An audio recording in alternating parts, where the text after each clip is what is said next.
Think big. 120-acre multicultural campus. 24/7 accessible learning environment. Up to 100% scholarships available. Think global. International tie-ups with more than 52 universities across 23 countries. Think Adamus University. More than 91% placement record. Admissions open. Apply now.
Think big.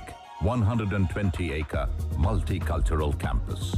24/7 accessible learning environment. Up to 100% scholarships available. Think global. International tie-ups with more than 52 universities across 23 countries. Think Adamus University. More than 91% placement record. Admissions open. Apply now.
Think big.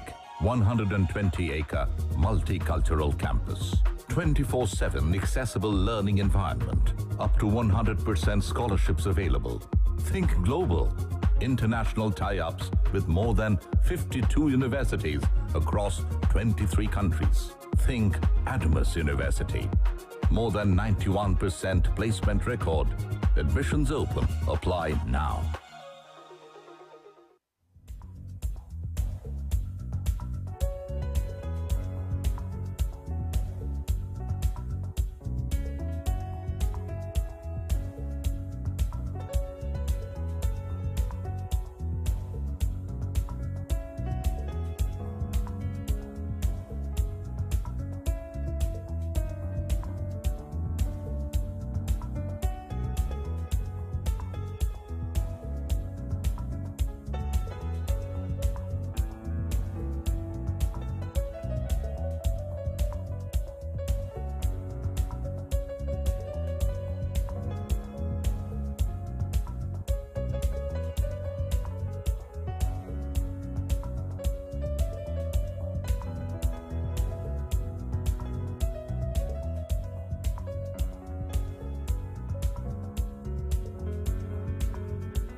Think big. 120-acre multicultural campus. 24/7 accessible learning environment. Up to 100% scholarships available. Think global. International tie-ups with more than 52 universities across 23 countries. Think Admas University. More than 91% placement record. Admissions open. Apply now.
campus. 24/7 accessible learning environment. Up to 100% scholarships available. Think global. International tie-ups with more than 52 universities across 23 countries. Think Adamus University. More than 91% placement record. Admissions open. Apply now.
Think big. 120-acre multicultural campus. 24/7 accessible learning environment. Up to 100% scholarships available. Think global. International tie-ups with more than 52 universities across 23 countries. Think Adamus University. More than 91% placement record. Admissions open. Apply now.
Think big. 120-acre multicultural campus. 24/7 accessible learning environment. Up to 100% scholarships available. Think global. International tie-ups with more than 52 universities across 23 countries. Think Adamus University. More than 91% placement record. Admissions open. Apply now.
Shyamalda এই দুটো রাখো না।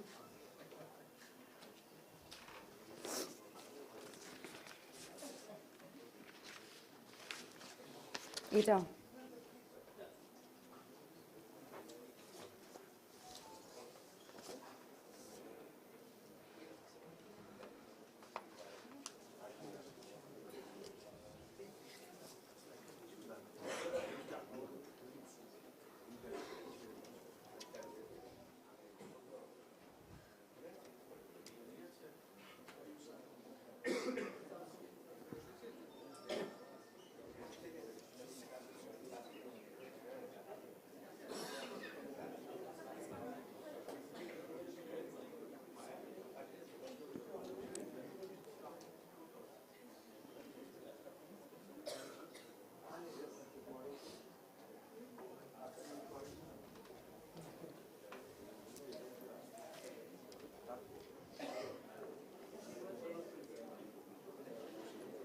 Very good morning, ladies and gentlemen. We are about to commence our second edition of the 5th Globalized Education Forum. It gives me great pleasure to welcome you all to this event. The first edition of this flagship summit was held on 30th November 2022 in New Delhi. As the name Global Education Forum suggests, education, especially in the post-pandemic world, cannot be limited to the local boundaries. The summit theme for this year's Global Education Forum is titled Revisiting the Idea of Internationalization, Global to Glocal. The summit will try to highlight effective strategies for internationalization for India, India as a higher education destination for the world, and mapping the trends in internationalization.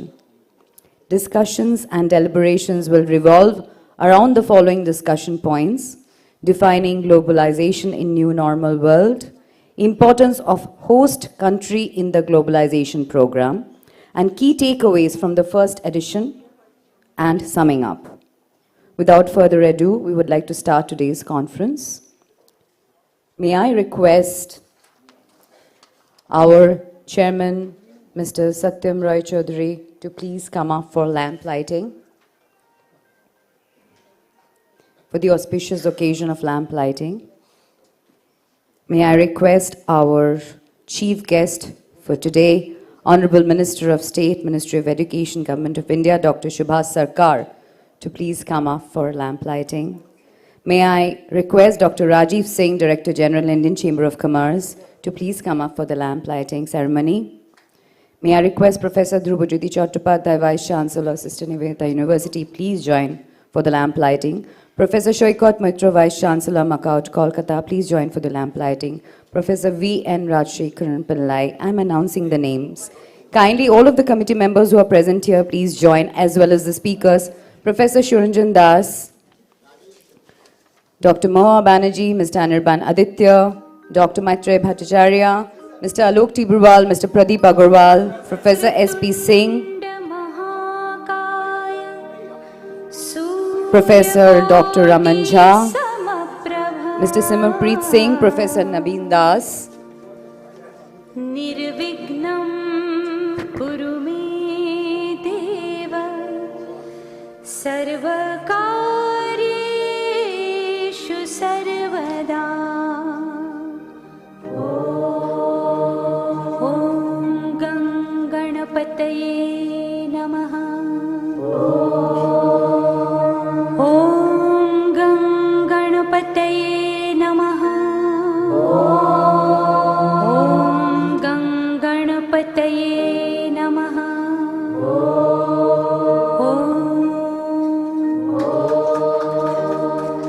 Om Ganganapataye namo namah. Shri Siddhi Vinayaka namo namah. Ashtavinayaka namo namah. Ganapati Bappa Moria. Ganganapataye namo namah. Shri Siddhi Vinayaka namo namah. Ashtavinayaka namo namah. Mangalamurti Moria. Om Ganganapataye namo namah. Shri Siddhi Vinayaka namo namah. Ashtavinayaka namo namah. Ganapati Bappa Moria. Om Ganganapataye namo namah. Shri Siddhi Vinayaka namo namah. Ashtavinayaka namo namah. Mangalamurti Moria. Om Ganganapataye namo namah. Shri Siddhi Vinayaka namo namah. Ashtavinayaka namo namah. Mangalamurti Moria. Ganganapataye namo namah. Shri Siddhi Vinayaka namo namah. Ashtavinayaka namo namah. Mangalamurti Moria.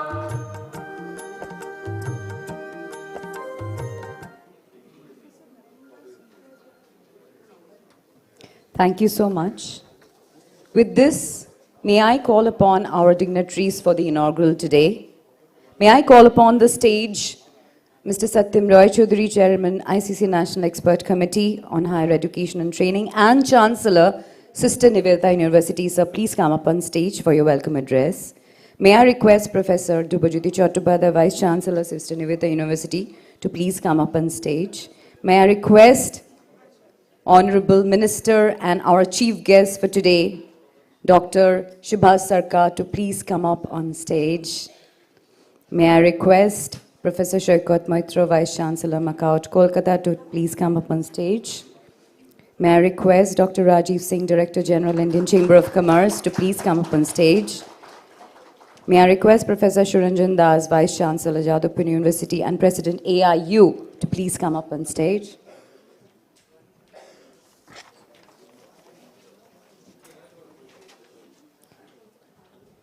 I'd just like to announce all of your speeches are in front of you. May I request Professor Satyam Roy Chaudhary to please deliver the welcome address and begin this summit for today. Thank you.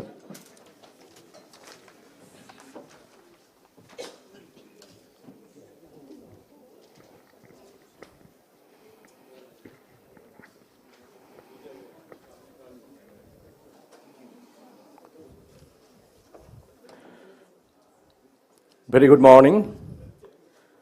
Namaskar. Dr.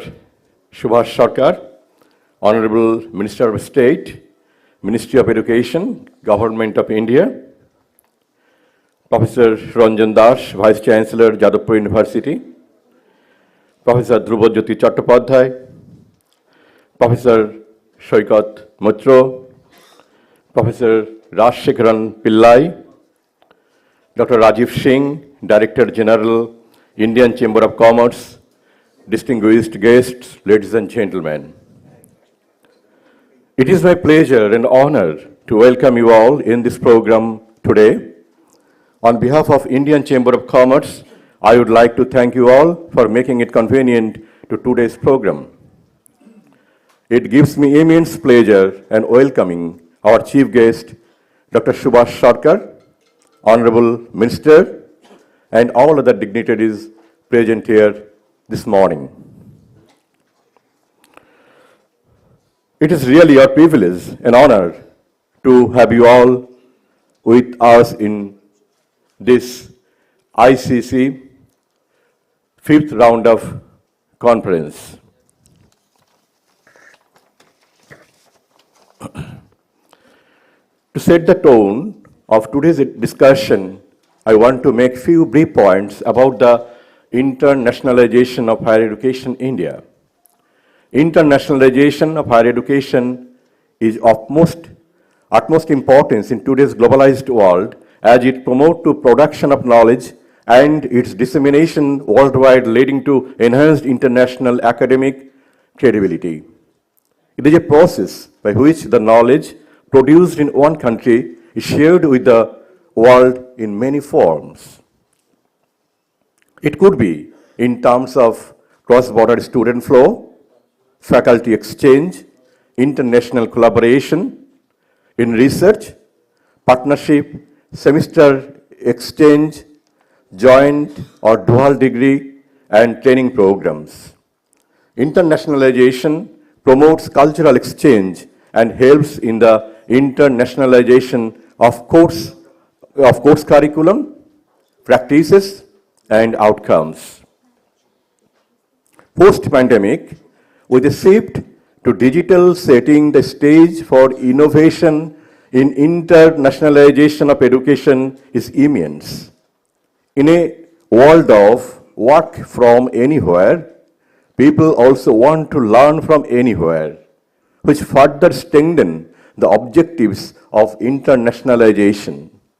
New Indian educational platforms are rising to meet this demand. Sharing classrooms and campus with students hailing from different nationalities promotes openness and sensitivity towards intercultural differences, develops foreign language skills, and builds acceptance and tolerance within students. The global experiences within the classroom promotes multiculturalism and help students develop as global citizens, a key goal envisioned by the National Education Policy 2020. Higher education system in India is one of the largest in the world, with over 40 million students enrolled across more than 1,000 universities and 42,000 colleges nationally. Post-independence, India was able to establish institutes of higher education such as IITs, IIMs, and AIMMS of international repute. These institutions and many others have played a significant role in the development of higher education ecosystem in India as much as they played a determining role in developing technocrats, medical professionals, and managerial manpower. Their expertises were not only sought after in India but across the world.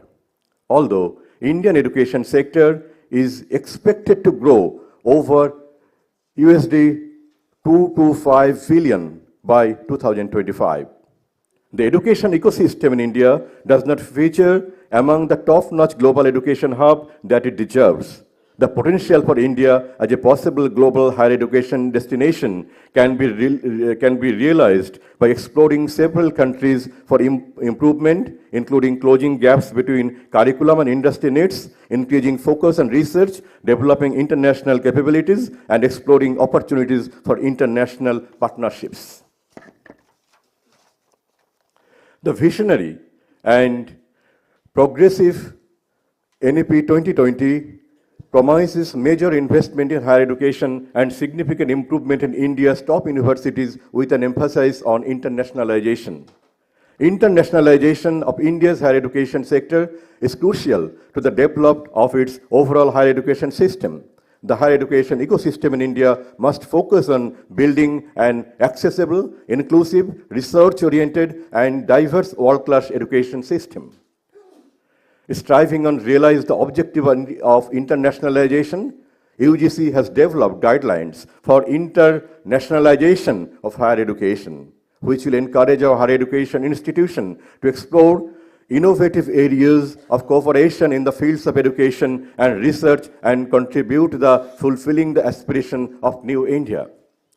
In order to promote internationalization at home, the Government of India has been actively forming guidelines to increase the number of inbound system from other countries to India and to take measures to retain outbound students in India by providing affordable quality education at home and thereby saving a large amount of foreign exchange of our country.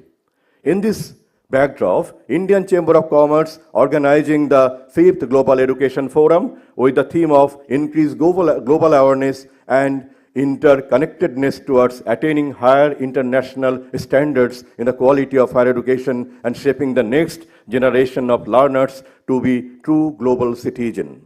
The forum will scrutinize the scope, challenges, as well as the best practices of the National Education Policy 2020, which was brought to the forefront of a mindful approach to education. With these few words, I once again welcome all our eminent guests and speakers and look forward to fruitful deliberation and interaction. Thank you and Jai Hind.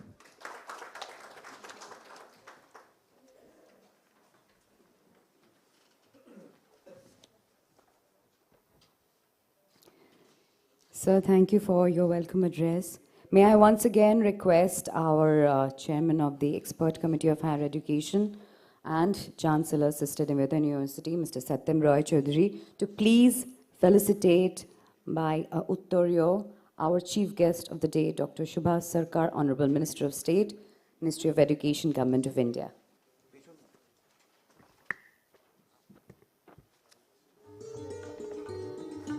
If you can have a round of applause, the day will be brighter.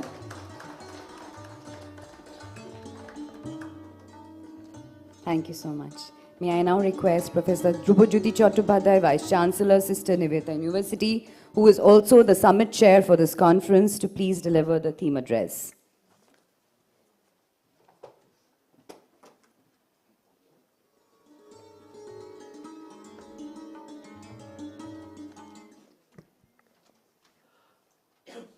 A very good morning to everybody. Today is a very auspicious day.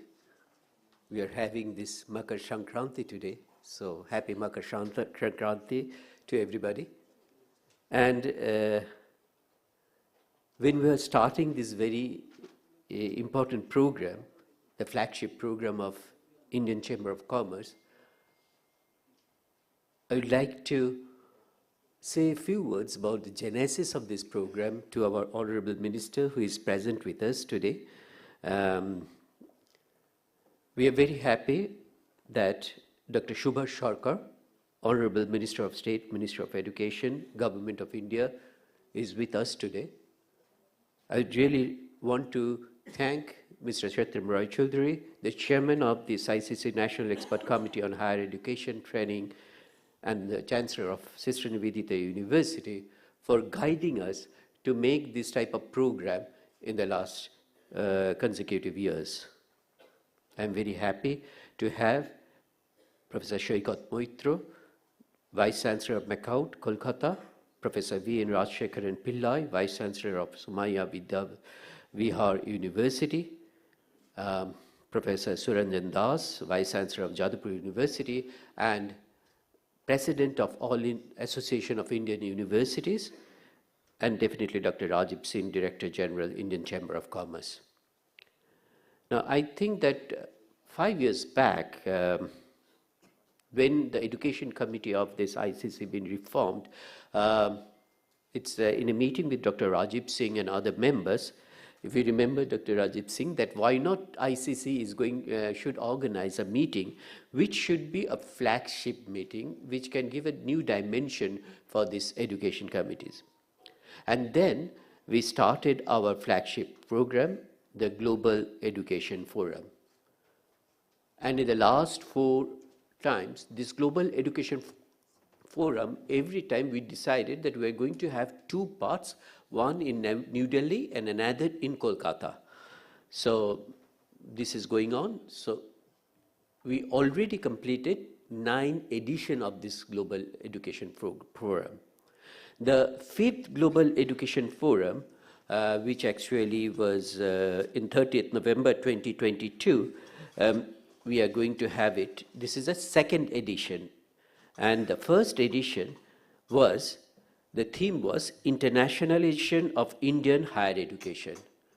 So internationalization of Indian higher education, when it's been discussed thoroughly in New Delhi meeting, then we thought the theme of the 2nd edition, why not we make it as revisiting the idea of internationalization, global to glocal. Because whenever we are talking about this globalization, there is some sort of misconception amongst a lot of us that it is westernization of education. But globalization and internationalization and the westernization, all these things are different. Every country has got its own heritage, and that thing, that particular tradition should be mixed up with what we call it as the globalization. So that's why we call it, it's glocal. So it's not global, it's global to glocal, where local things are going to be highlighted. And thereby we thought about this to organize this, revisiting the idea of internationalization, global to glocal. Now, if you look at this internationalist concept is actually being taken for the last 3 decades by the different educational organizations. And today, internationalization among higher education institutions has expanded into a crucial element of organizational planning, driven by a dynamic combination of political, economic, socio-cultural, and academic rationales, and definitely the stakeholders. Now, all the economic rationales, revenue generation, competition, reputation, and ranking still drive the agenda of internationalization. More emphasis is now being placed on other motivations, such as quality, equity, contribution to the sustainable development goals. Now, India has got a unique education system designed to uphold the nation's culture, history, values, and customs. While traditionally education in India was reserved mostly for the higher caste children, new education policies have been aiming to achieve equity in education and the right to education for all children irrespective of social class. Now, if you consider the first system of education, which is known as a Gurukul education, it was a residential schooling system dating back to around 5000 BC, where students and guru used to reside in the guru's ashram or in close proximity. And this allowed for an emotional bond to be developed prior to the transmission of knowledge. And the mode of communication was the ancient Sanskrit language. And then there are 6 aims of education actually been, if you look at this particular importance of the Gurukul education in the historical perspective, that it's mentioned over there, it's acquisition of supreme knowledge, development of character, all-round development, the social virtues, spiritual development, and the cultural education. But that style of education went metamorphosis as Western education came up into picture and gradually opened a new way of education, which was a more formal nature. Under India's Right to Education Act 2020, free and compulsory education is ensured to every child between the ages of 3 to 18. In April 2021, India joined the United Nations E9 initiative, whose purpose is to create an initiative on digital learning and skills targeting marginalized children and youth, especially girls.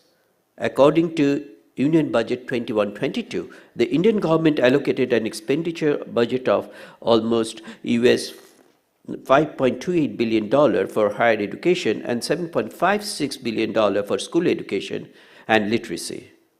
By 2030, it's estimated that India's higher education system will have more than 20 universities among the global top 200 universities.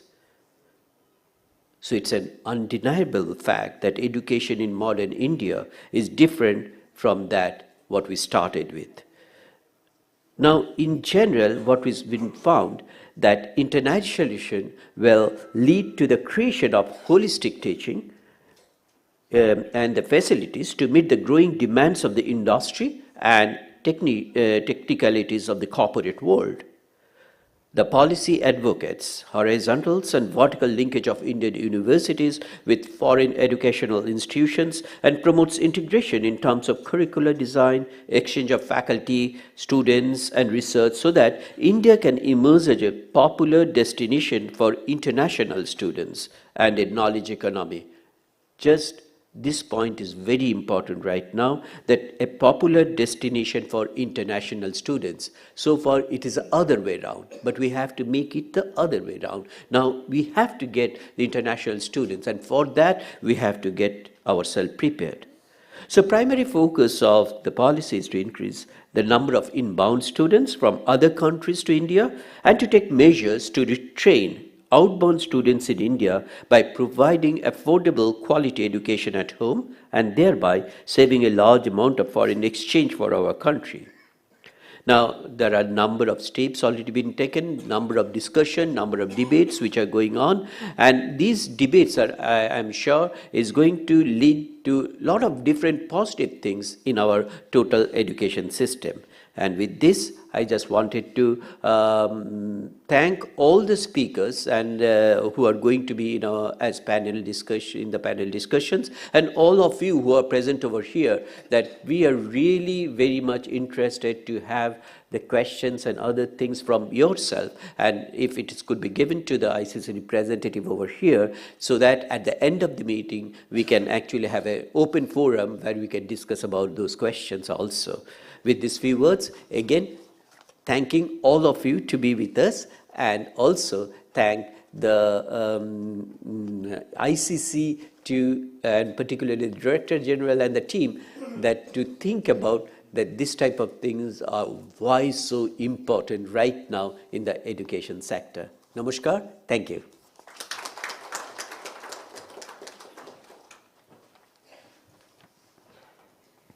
Thank you, Professor Chattopadhyay, for the theme address. May I now request Professor Shoikat Maitro, Vice Chancellor, Maulana Abul Kalam University, to please deliver his address.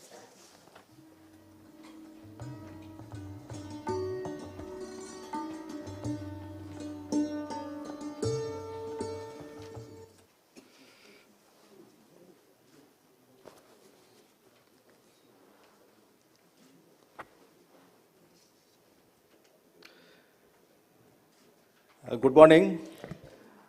The dignitaries who are present at the dais with me, Honorable Minister of State, Minister of Education, Dr. Subhash Sarkar, Mr. Sattam Rai Chaudhuri, Chairman of ICC National Expert Committee on Higher Education, Professor Suranjan Das, Honorable Vice Chancellor of Jadavpur University, Professor Rajsekhar Pillai, Honorable Vice Chancellor of Somaiya Vidyavihar University, Dr. Rajiv Singh, Director General of Indian Chamber of Commerce, Professor Dhrubajyoti Chattopadhyay, Honorable Vice Chancellor of Sister Nivedita University, and all these personalities from educations, industries, and other backgrounds present at this auditorium today.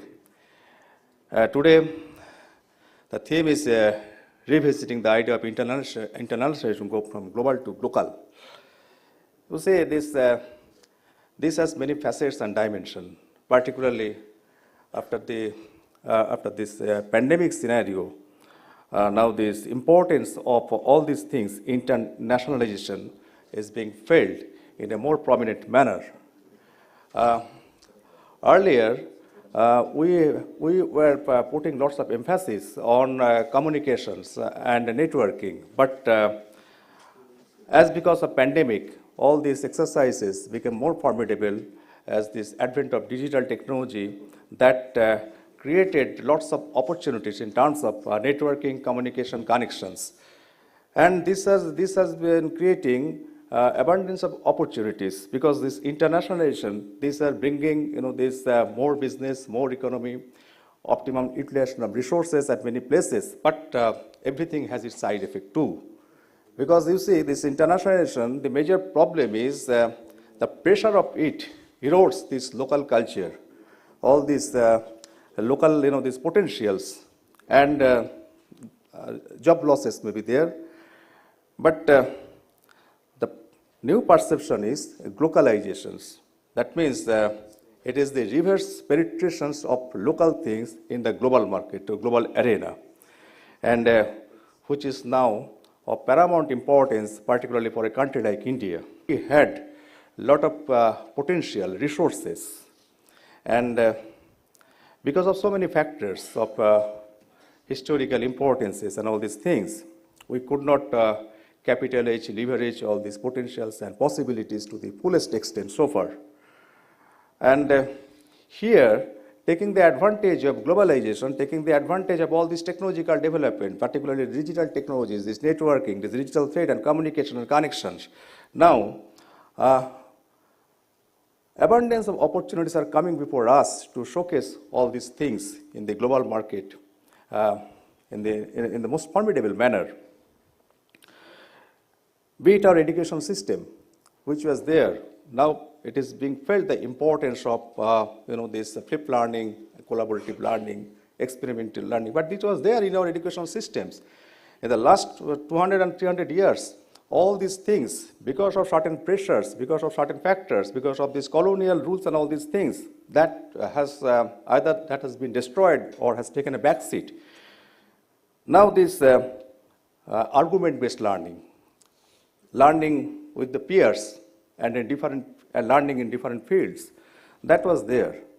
Only thing now, time has come to reinvent to all these, these ancient glories and potentials which we had in the context of this technological advancement which has happened in the recent past. And see these potentials of our these local things. Post Rabindranath Tagore, we had lots of literature from this state of Bengal who could win Nobel Prize. Tarashankar Bandyopadhyay, Manik Bandyopadhyay, Vibhutibhushan Bandyopadhyay, Jivanananda Das, to name a few. But we could not achieve all those feats because of the problem that these local things could not be showcased in the global market and in a proper manner. And there lied the problem. Some of our these individuals, some of our this group of people, they made their presence felt in the global market, but that requires tremendous this difficult tremendous this pursuits in achieving this all these feats, that difficulties, these challenges, that all these things that had to overcome with this grit and determinations. That's why some of our personas, they made their presence felt in the global arena. But this is by and large, it is not there. You see, one classic example how local things can be made visible in the global market in the most formidable manner is like this. A couple of years before, or 1 year before, one of the poor peanut seller from rural Bengal became a celebrity. And how did it happen? Only thing, some people observed his performance while selling these peanuts, captured this digitally, and spread it in the digital market, in the international market. And the rest became the history. But this is only one case, and millions and billions of these types of examples are still existing in an unexplored manner, that I can say. All these fast foods, these KFCs, these McDonald's, these burgers, this Domino's Pizza, they have taken over this entire, these markets in our countries because of their first movers advantage. Because as they belong to developed countries, because of their all these advancements, they could do it. But we had our fast foods.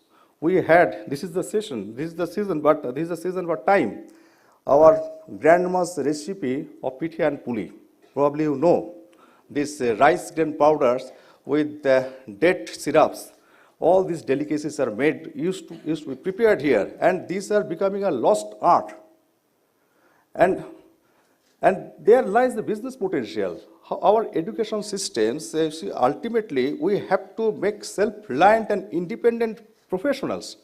And this is the requirement of our education systems now. We need to transfer our knowledge into economy for the prosperity and development of our nation, of our country. And how it can happen? It can happen if we leverage all our potentials, all our either lost or not, or this not so observable potentials in a formidable manners, blending with technologies and all these things with management, with the help of modern management, taking the support and help of different stakeholders, government sectors and others, our education systems, then it will be a success story for all of us. Our education system, you see, over the years we are following, by and large, a mundane process of making our these graduates and our postgraduates.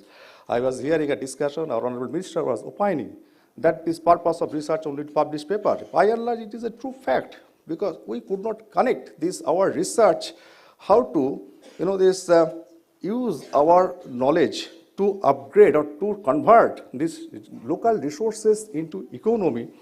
That never had happened. By and large, it is a fact everywhere. We had so globalizations is creating these numbers of opportunities for us, and here we are seeing that if we can take a step in a concerted and coordinated manner, taking the help of the government supports in designing policies, in framing all these regulations, in developing a seamless coordination among the different stakeholders, with the support of our education institution, with the supports of the society and community, our business, chamber of commerces, then these local things, all these local traditional cultures can be promoted. There are plenties and plenties of examples. All these, be it music, be it painting, be it food cuisines and these food delicacies, be it traditional ideas of environment, how to understand the subtlety of the environment with traditional knowledge and wisdom. All these things can be captured, all these things can be converted into business, and for that education, business, chamber of commerces, business of these government sectors, society, they have a profound role to play in a seamless, coordinated manner. I believe that this will happen, and globalization will create lots of opportunities for all of us to make our presence felt and to ultimately helping us in achieving our desire to be the topmost nation in this world. Thank you very much. Thank you, Professor Shoykot Moitra. May I now request Professor V.N. Rajshekharan Pillai, Vice Chancellor, Somaiya Vidyavihar University, to please deliver his address.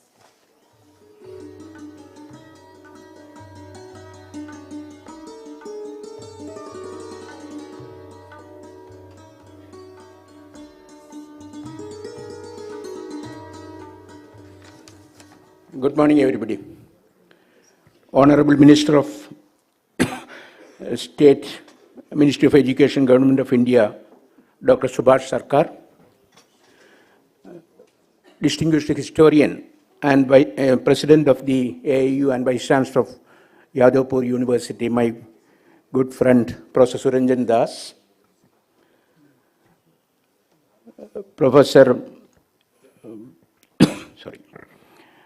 Maitra, Vice Chancellor of Technological University in West Bengal,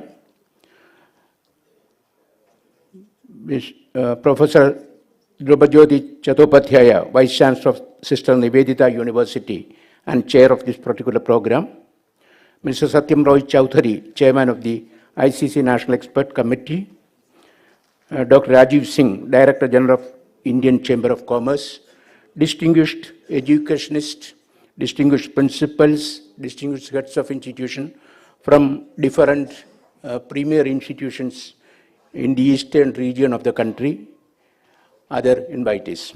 First of all, let me thank the organizers the Indian Chamber of Commerce and the Association of Indian Universities for extending me an invitation and to participate in this very important activity. The theme of this particular interaction is revisiting the idea of internationalization of Indian higher education.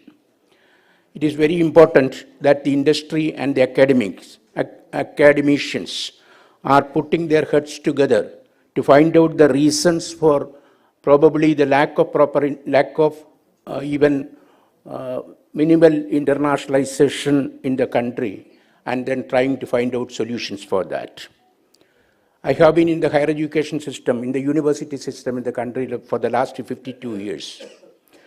This internationalization of higher education, enhancing gross enrollment ratio, all these things we have been discussing as teachers at different levels. We have in this country now about 1,000 universities, and 42,000 colleges, and 11,500 standalone institutions. According to the very ambitious progressive national education policy put forward by the government of India, we want all these institutions to become universities by 2035. All these institutions, that is the target before us. It is definitely very important how to achieve it. Yesterday I was discussing with 141 autonomous colleges in one of the states, Maharashtra, how the autonomous colleges in those states can aspire for university, can become universities. Autonomous colleges came, the idea of autonomous colleges came maybe that Adi Sheshayya's time when Madras University, maybe 30, 40 years ago. Even now, of course, West Bengal, I remember Professor Ranjan Das, myself and all that, we are trying to promote the autonomous colleges here also. Good number of autonomous colleges come. Anyway, that is probably going to be the first step. How the university concept, the university profiles can be effectively implemented in the autonomous higher education system in the country first. That is, and then standalone institutions we have in plenty. What is a university? A university is a place open to people, open to ideas, and open to places. That's the real definition of a university. And when that happens, internationalization will happen. We have large number of, very good number of course not commensurate with our population, very good number of institutions, science and technology institutions, medical institutions, higher education institutions, science education institutions in the country.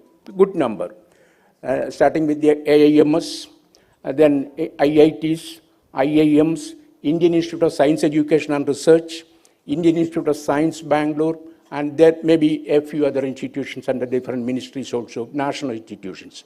They are of world standard, no doubt about it.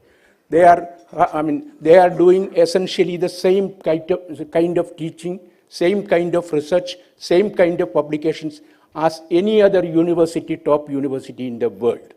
But in spite of that, why there are not even 1% international students in those institutions? If we examine that particular aspect, probably if we study that particular aspect, we will come to know that we will be able to achieve the ideas, probably implement the internationalization. When it comes to internationalization, if you just look at the global universities all over the world, international universities, they are, of course, they are not most of them are not in the government sector. Most of them are in the private sector also. MIT, Harvard, they are all private universities. We know all that. So student mobility is very important. Faculty mobility is very important. Program mobility, and then provider mobility. Of course, education, higher education is provided by different type of providers. Government in this country, government is the major provider. State and central governments, they are the major provider. And then, of course, in the philanthropy to some extent. But industry has not come into higher education or research in any significant way in this country. Even if we just look at the endowment of chairs by top industrialists, some of the top industrialists in this country. They are endowing chairs not in India but in other universities in the world. So industry's involvement in this are very important. So we are talking about universities. Universities are definitely teaching institutions, no doubt about it. And the capacity building of teacher, because we are talking about technology, during the pandemic period, what happened, how much collaboration, all these things happen. But technology cannot teach, only teachers can teach, nobody else. Even to have a good technology applied to our universities, the teacher has to be in the forefront. And therefore, it is very important we should look at the teacher capacity building of the institution. And then, why we are not getting students from, of course, from some of our neighboring countries, we get some students. I think it is around 45,000, 50,000 students we are getting. But our students we are going is almost 6 lakhs, according to the records, but it is much more than that, I know. So 6 lakh students are everyday students. For example, yesterday I was reading a report of the Indian Academy of Sciences, Bangalore. Even the premier, the first college which was part of the Bangalore University, even that college, they do not get science students, not even one science student in this year. These are all some of the things which are really happening. Why is it happening? The reason is that only when we create knowledge, we can transfer knowledge. What is creation of knowledge? Creation of knowledge is research.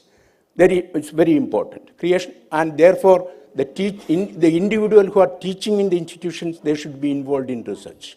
The institutions which are going to be the committee of the platform of teachers, that has to be the research of the institution should be known to that. And then, of course, NEP is to the Honorable Minister. NEP is now part of the Department of Education only, sir, as of now. NEP, National Education Policy, is promulgated by the Department of Education. And for example, if you just look at premier universities in the world, we talk about MERU, for example, multi-education research universities. What a university, I mentioned, everything which is under the sun should be there in a university. Our Calcutta University, Mumbai University, Banaras University, Madras University, they were all seats of learning. Whatever human thinking is there, it is part of the university education. And we have bifurcated this education, higher education like anything, technology. Now we want to bring back all the multidisciplinary nature into the universities. And therefore, for example, if you are a famous doctor, medical doctor, so if you just look at the cisplatin, of course, you know that medicine cisplatin, that is a medicine which was developed by, it is a chemical developed by a chemistry department, but it has the real application it has in the medical school. Only when medical education, agricultural education, science and technology education, engineering and management, all things come under one head, then only the real multidisciplinarity or transdisciplinarity. We don't have to then say multidisciplinarity or transdisciplinarity or anything, but that is the thing. So it is very important for the implementation of the national education policy. It can be under different ministries, I know, the compulsions, but it is very important when you look at higher education, put our ministries together and ensure. But now, for example, if I have a medical college in my university, if an agricultural college in my university, in a private university, I cannot take those institutions into the fold. These are all ground realities, sir. So it is very important to look at this. And if you just look at these priorities, I am very confident that this will be a place, this will be a country which is going to attract the maximum students from the whole world. That is precisely what is required in carrying out probably implementation, of course. And then we should not ignore the appointment of teachers. Whether it be our central universities, private universities, state universities, we cannot ignore, we should not ignore. Thousands of doctoral students who are completing MSc and PhD from our universities are going abroad. And several thousands of people are ready to come back after 5 years and all that. But if they want to come back, they want to see what is it that they can do in our institutions. And that is where probably we have to provide opportunities for them to excel in with their own freedom. We talk about freedom of possibilities. That freedom of possibilities should come in universities. And that is the ultimate definition of a university.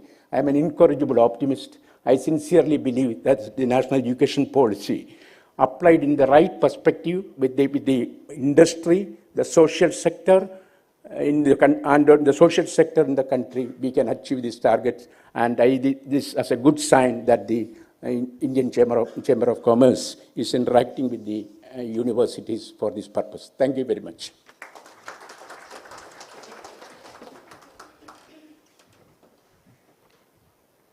Professor Pillai, thank you for your insightful deliberations. May I now call upon Professor Shiranjan Das, Vice Chancellor, Jadavpur University and President, Association of Indian Universities. Honorable Minister of the Government of India, Dr. Subhash Sarkar, Honorable Chancellor of Sister Nivedita University, Mr. Shottam Rai Chaudhuri, respected Dr. Rajashekaran Pillai, my long-time colleague from those wonderful UGC days, my distinguished friend from Presidency College days and an esteemed colleague of mine during my wonderful days at Calcutta University, Professor Dhrubajyoti Chattopadhyay, my Vice Chancellor colleague, Professor Shoikat Mitra, Dr. Rajiv Sinha, Director General, Indian Chamber of Commerce, distinguished members of the House, and of course, my friends from the media. Also, I'd say friends from the media, but I dread them most, sir. Could I first say a very big thank you to the ICC for giving me this opportunity to share my thoughts on a problematic which is of crucial significance for the Indian higher education system. Surely, Indian higher education system is in a transformative mode. And in this age of globalization, internationalization has to be the sine qua non of this transformative mode. Accordingly, internationalization of Indian higher education is a focal point of the new Education Policy 2020. But it is perhaps pertinent to point out that international connections in higher education is fundamentally not a new process. Internationalism is inherent in university education. And by definition, a university, what the name, has to be concerned with universalization of education. And we need not forget that India has a great tradition of internationalism in higher education, going back to more than 2000 years, and I refer to the Takshashila and Nalanda experiments. Subsequently, the front-ranking Indian universities like Jawaharlal Nehru University, Delhi University, Jamia Millia, Calcutta, Jadavpur, Madras, Mumbai or Pune universities did establish international academic connections. But today, when we discuss internationalization of higher education, we deliberate it on a changed international context, resulting from the inclusion of education as a service sector in the GATS regime, and subsequently of India's joining the Washington Accord. So now, when we speak of internationalization of our higher education, we do so in a broader global competitive context. And India has to join this process of internationalism with a preparedness to make our higher education vibrant and compatible with the challenges of the time. India did seek to initiate the process of internationalization of higher education through the Foreign Educational Institutions Bill 2010. However, that bill never became an act and nothing followed from it. But with the NEP 2020, internationalization of Indian higher education is receiving a new booster and a concrete shape. Various schemes have already been announced to facilitate Indian students and faculty getting connected with global teaching learning process. I mentioned in this connection the new UGC schemes of twinning of degrees, dual degrees, transfer of credits across national borders, joint supervision of degrees, and most important, the establishment of campuses of foreign universities in India and provisions of our institutions of eminence, and Jadavpur had been once recognized as an institute of eminence, establishing their own campuses abroad. However, and I emphasize, we need to be aware that internationalization of higher education does not necessarily entail physical campuses of foreign universities in India. But we also have the model of what is called transnational education, where students in India would be able to take advantage of teaching learning process of foreign universities without actually spending the full tenure of a course in a foreign university. This system is being particularly promoted by British universities, and we do need to take advantage of it. We need also to fruitfully take advantage of such Government of India schemes like GAN, which enables select Indian universities to invite foreign scholars on short-term assignments, and the Government of India bears the entire cost of this exercise. The Indian Council of Cultural Relations is also actively promoting Study India program, and we need to take full advantage of it. An Honorable Minister will be happy to know that Jadavpur University has been selected as one of the institutes to join the Study India program.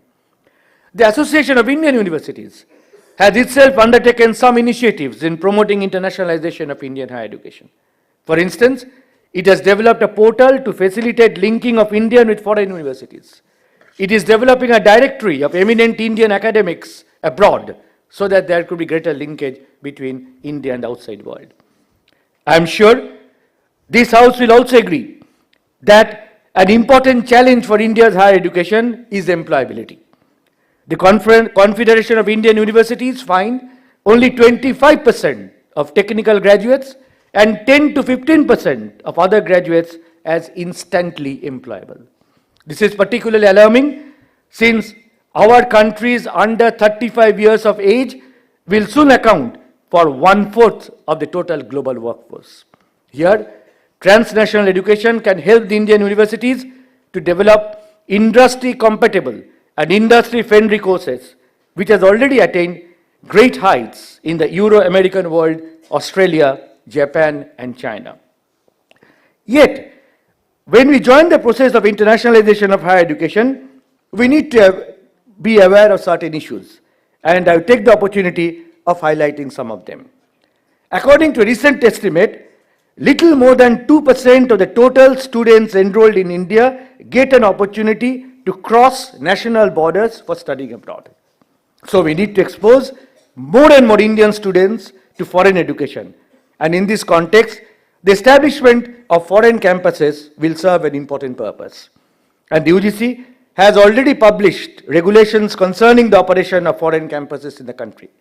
It is certainly a bold and welcome move. The UGC deserves the credit of setting the ball rolling, but we have to ensure that the ball rolls in right direction. And it is in this perspective I would like to raise some issues. First, we need to ensure that the foreign providers do not restrict themselves with market-oriented and demand-driven professional and technical disciplines, but they should also be made to get involved with teaching learning processes in humanities and social sciences. This is required since the NEP 2020 rightly stresses the imparting of holistic knowledge. Secondly, foreign universities need to be encouraged to go beyond metro cities or developed urban areas. Otherwise, the regional and geographical imbalances in the spread of quality higher education in the country will be further strengthened, which again goes against the spirit of the NEP.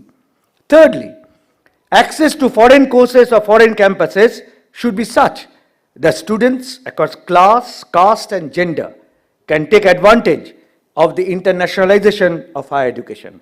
Otherwise, we would be creating a new social divide among the student population, which again would be going against the dictum of the NEP. Fourthly, it is pertinent to remember that internationalization of higher education is not really a brick and mortar question. Mere physical infrastructure is not the issue here. Establishment of a foreign campus will not automatically ensure the implementation of the best practices of that foreign university. What we need is to imbibe the whole environment, the atmosphere, and the entire academic climate which has been developed by world-class universities through ages. Fifthly, it is necessary to ensure that foreign universities can operate with their Indian counterparts in a level playing field, and this is very important. There need not be a situation where there is one set of laws for foreign universities and another set of laws for Indian institutions. The recently released UGC regulations on foreign universities carry this risk, and I would like to request our Honorable Minister to kindly consider this danger. Let me explicate the point further. According to the regulations, the foreign universities will have all the freedom and autonomy in admission process, fee structure, hiring of faculty, and teaching learning process that Indian universities, especially public institutions, will not enjoy. Now, the UGC has released a well-formulated, well-documented national credit curriculum framework, and I congratulate the UGC for this exercise. The Indian universities will be following this framework, but foreign universities might not. So one set of students would be following one model, others would be following another model. Of course, when Indian students go to Oxford or Harvard, they have to follow its structure of teaching learning, but they are doing this in a foreign land. However, there can now be a danger that even in our own country, two different modes of pedagogy and teaching might go on. Again, while our own universities will be following the 4+1 UG structure, and the US universities coming here would also follow a 4-year UG structure, the British universities coming here will be following a 3-year undergraduate structure. So there will be the possibility of another duality in higher education structure. Honorable Minister, sir, the NEP has rightly underscored and emphasized the necessity of unfolding the indigenous knowledge system which had been stultified by colonialism. But will the foreign universities adopt this process of decolonizing the mind? And if not, the fundamental aspect of NEP will be lost. One way to address such possible dichotomies is to subject the foreign universities coming to India to some sort of a regulatory framework, as is the case in UAE or Malaysia or China. Finally, as Dr. Rajkumar, the Honorable Vice Chancellor of OP Jindal University, who will be addressing this seminar online, has recently rightly pointed out that internationalization of higher education, as outlined by the NEP 2020, does not merely refer to the process of reputed foreign universities coming to the country, but it also calls for the possibilities of Indian universities attracting more than foreign students, a point raised by Professor Pillai. China attracts 10 times more foreign students than India, and 40% of these international students are from developed countries. But we need therefore to the process of having more foreign students to come to a higher education system in the country. And for this, we need to upgrade our own physical infrastructure, manpower resources, adopt modern methods of pedagogy and assessment practices to make our higher education internationally compatible. And we do look forward to receive, particularly public universities, do look forward to receiving the support from the Government of India. May I in this connection take the opportunity of the presence of the Honorable Minister to suggest a measure which, if adopted by the Government of India, will instantly cause a substantial rise of foreign students. Many of the public universities, especially the state universities like Jadavpur, are forced to admit foreign students far disproportionate to the demand, since we do not have quality hostels for foreign students. But if the ICCR can explore the possibility of having at least one international students hostel in every state capital through center-state government joint initiatives, I can assure the Honorable Minister, sir, that the number of foreign students in the country would increase automatically. Friends, we thus need to formulate a dynamic strategy for the internationalization of our higher education, and NEP provides us with a new opportunity to attain this.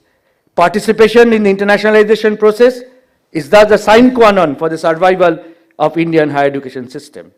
But this participation, I emphasize, has to be in terms of Indian needs and requirements and in tune with principles of inclusiveness, equity and access. It needs to be envisaged in the context of our own cultural and social pluralism and to strike a balance between tradition and modernity in consonance with the Indian value and knowledge system, which the NEP rightly emphasizes. Our participation in the internationalization of higher education needs to be holistic and not fragmented. producing critical and constructive students, drawing sustenance from the thoughts of our own nation's inspiring thinkers, such as Swami Vivekananda, who wanted education to be the manifestation of perfection in man, Mahatma Gandhi, who considered real education as an all-round drawing of the best in child and man in body, mind and spirit, Sarvapalli Radhakrishnan, who felt education should cause initiation into higher life, initiation into a world which transcends the world of space and time, Sri Aurobindo Ghosh, who spoke of integral education, and finally, Gurudev Rabindranath Tagore, who felt true education, I quote, does not merely give us information, but makes our life in harmony with all existence, unquote. And only then, Honorable Minister, sir, distinguished members of the House, India will emerge as a Vishwa Guru, and I'm sure exercises the present one can contribute to this process. Thank you very much indeed. Thank you, Professor Shranjan Das. With this, may I call upon our chief guest, Dr. Subhash Sarkar, Honorable Minister of State, Ministry of Education, Government of India, to please come up and give his deliberations. Thank you.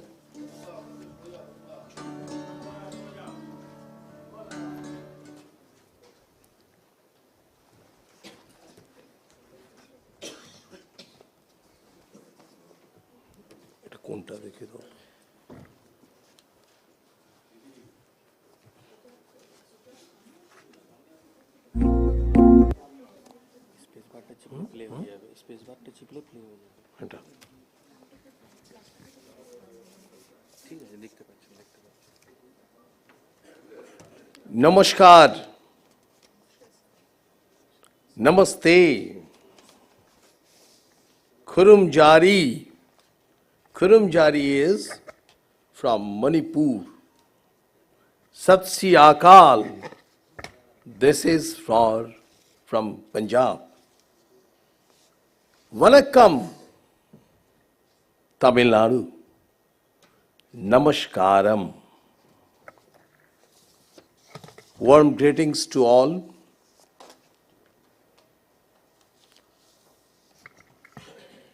On the dais, Mr. Shattam Rai Chaudhary, who is the chairman, ICC, National Expert Committee on Higher Education and Training, as well as the Chancellor, Nivedita University. Professor Dhrubajyoti Chattopadhyay, Vice Chancellor, Sister Nivedita University. Should I give the clap?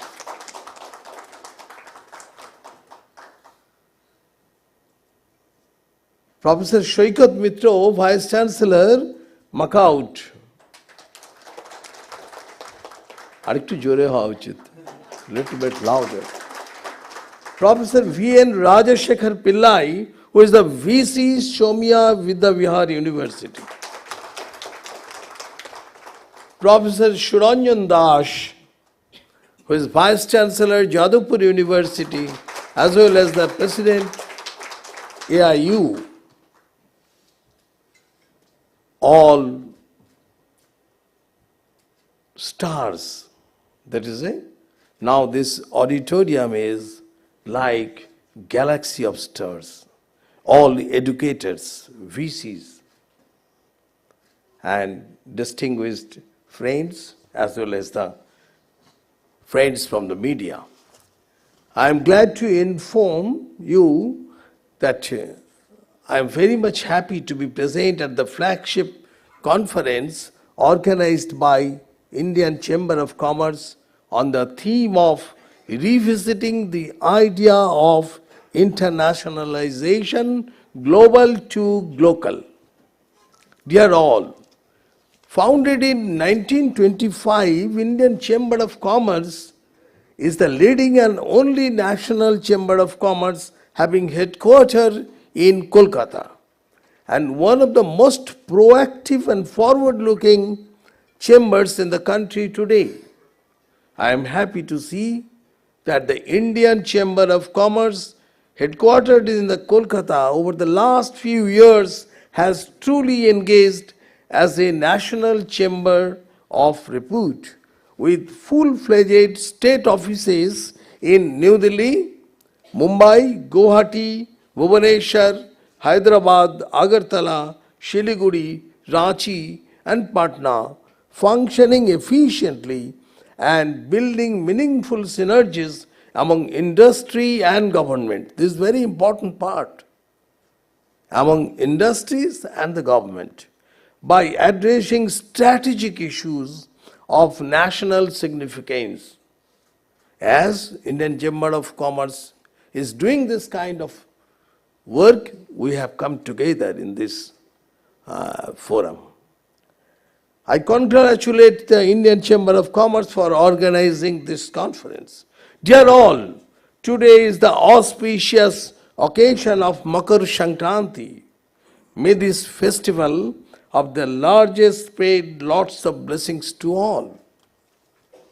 And we should remember that this Makar Sankranti is all over the country in different names.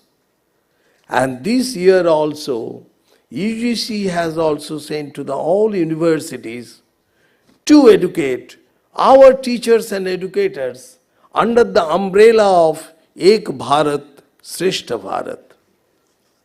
I would like to start by saying that 2023 is a crucial and significant year for India. This year, India has assumed the presidency of G20. So I would urge you all to celebrate the unification of mankind led by India with great enthusiasm. I would like to start my speech by sharing a sloka with you all. Vidyan prashashyate loke vidwan sarvatra gauravam. Vidvaya labhate sarvo vidya sarvatra pujyate. It means that knowledge is extolled by everyone. Knowledge is considered great everywhere. And one can achieve everything. Again I am telling, one can achieve everything with the help of knowledge. And a knowledgeable person is respected everywhere. My dear friends, the national education policy envisions an education system rooted in Indian ethos that contributes directly to transforming India sustainably into an equitable and vibrant knowledge society by providing high quality education to all and thereby making India a global knowledge superpower. Keeping the Indian philosophy of Vasudhaiva Kutumbakam, and in our G20, our message from India is one earth, one family, one world. And the core and providing high quality education to all, thereby making India a global knowledge superpower, should be our collective aim. All of us have to do it. We have a long history of teaching and learning, and some of the milestone institutions of learning in ancient India were the name of those already told by our previous speakers. These are Takshashila, Nalanda, Vallavi, Pushpagiri, Bihara, Udantapuri, Vikramashila, Somapura, Mahabihara, Vikrampur Bihara, Jagaddala, Mahavihara, and many more. Let me talk about Vallavi Vidyapith. It was founded by the Maitrako dynasty of Saurashtra in 600 AD. Maitrako dynasty ruled Saurashtra from 475 to 776 AD with their capital in Vallavi, which is now Vavnagar in Gujarat. During its golden day, it was considered to be parallel of Nalanda University. The university taught science, wisdom, theology, economics, accounting, law, agriculture, etc. Graduates of Vallavi Vidyapith were employed by the king to assist the government. Can it be called as campus placement during that era? My dear friends, India will be promoted as a global study destination providing premium education at affordable cost, thereby helping to restore its role as a Vishwaguru. I would like to share that Honorable Prime Minister Sri Narendra Modi ji said, today India not only has the potential to become the knowledge center of the world, but the skill capital as well. That has also been mentioned by our previous speaker, that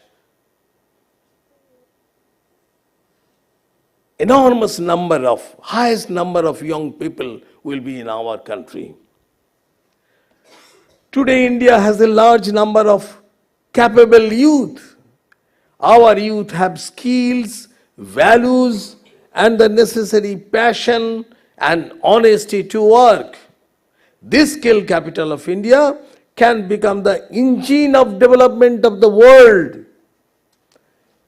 Dear all, globalization of higher education promotes sharing of best academic and research practices through interaction between diverse education system and helps in developing global citizens through mobility of students and scholars. It aims to provide global exposure to students, internationalization at home, multidisciplinary education with an internationally relevant curriculum and enhance employability. It will also attract foreign students and improve the standing of Indian universities, as internationalization is an important parameter in ranking. In modern times, globalization has been one of the most transformative forces. It has altered every conceivable aspect of our lives, including higher education.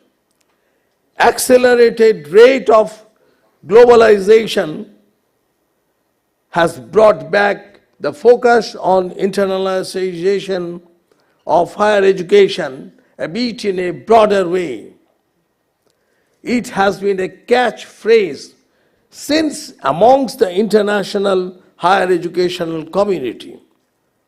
The policy has focused on moving towards institutional and faculty autonomy, revival and renewal of public investment in higher education, coexistence of public and private higher educational institutions on equitable terms to promote research, credit-based system of curricular composition for different levels of qualifications, and application of enabling technology to plan, design, and deliver the 21st century education. Moving ahead, courses,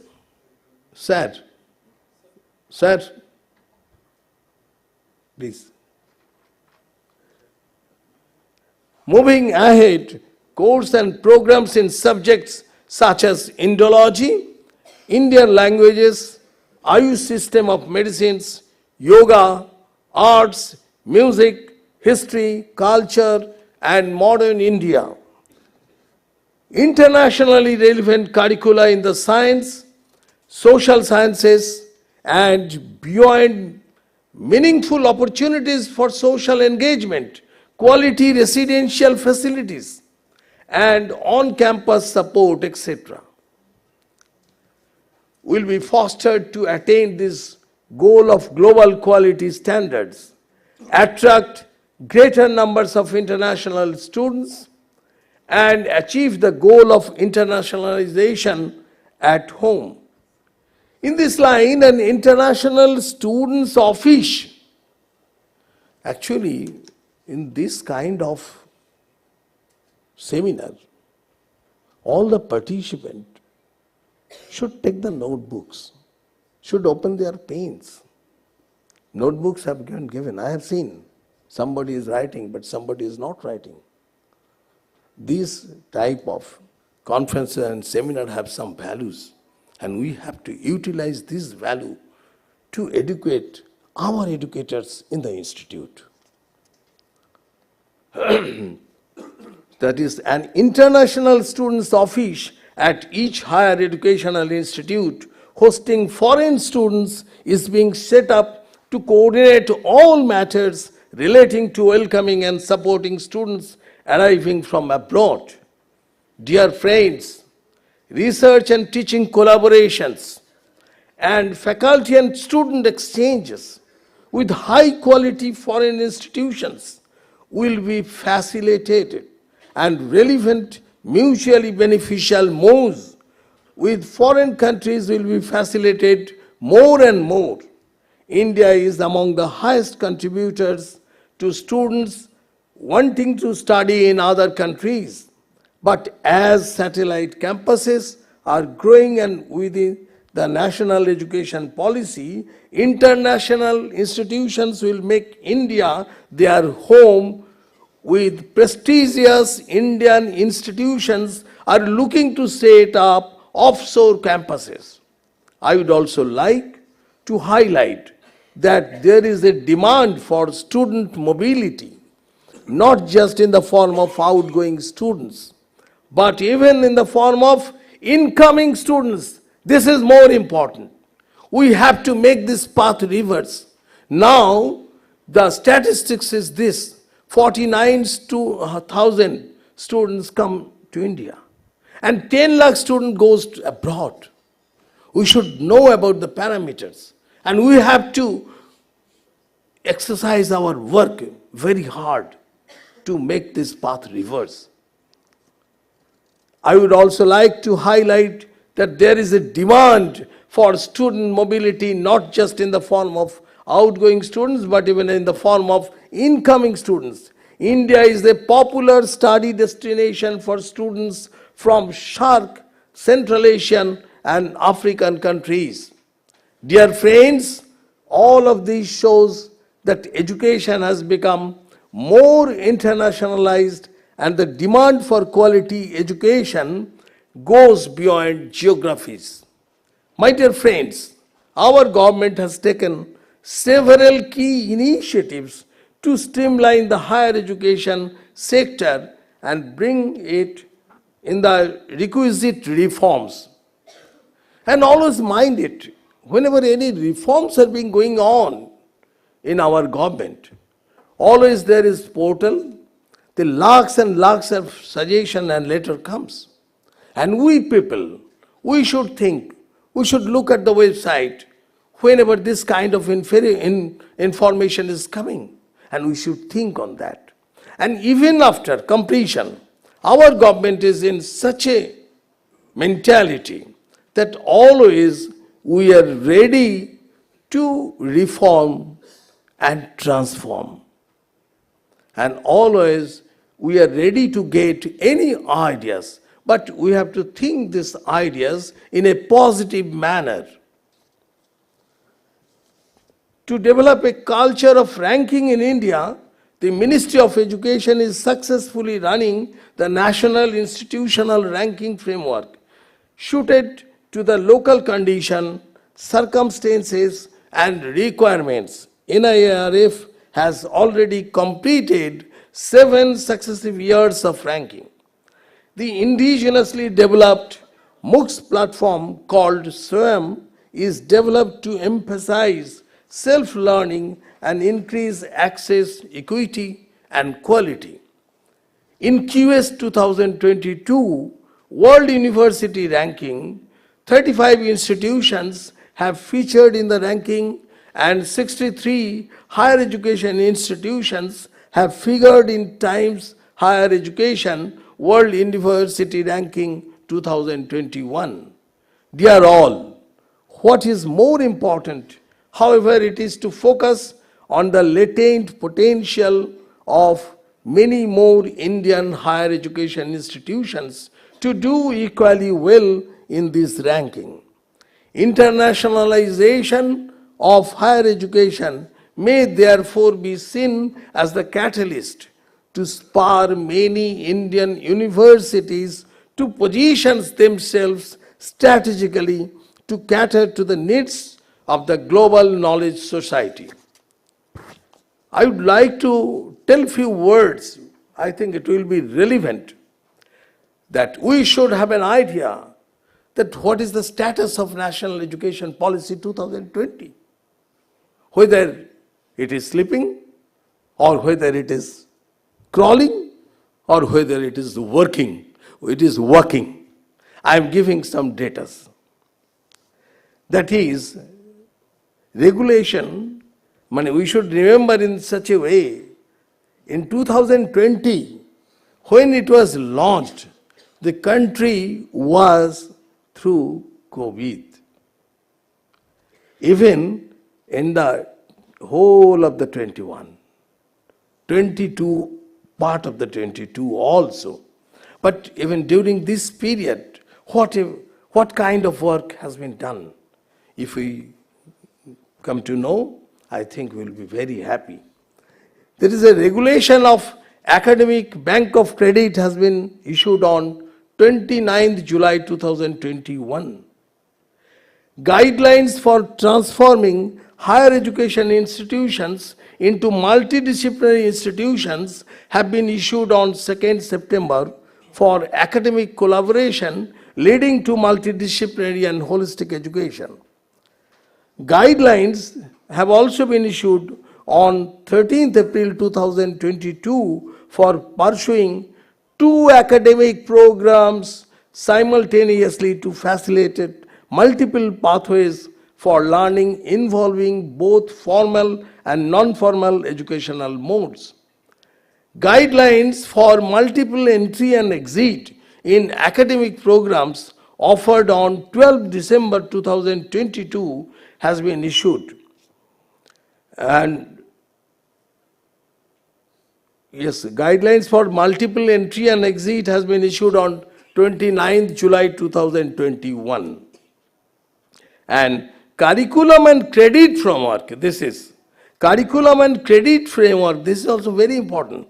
And for undergraduate program issued on 12 December 2022 to facilitate flexible curriculum and credit system. Guidelines for accessibility and standards of higher education institutions and universities has been notified on 12 July 2022. Yes, we are very much worried on the PhD and degree and all other things.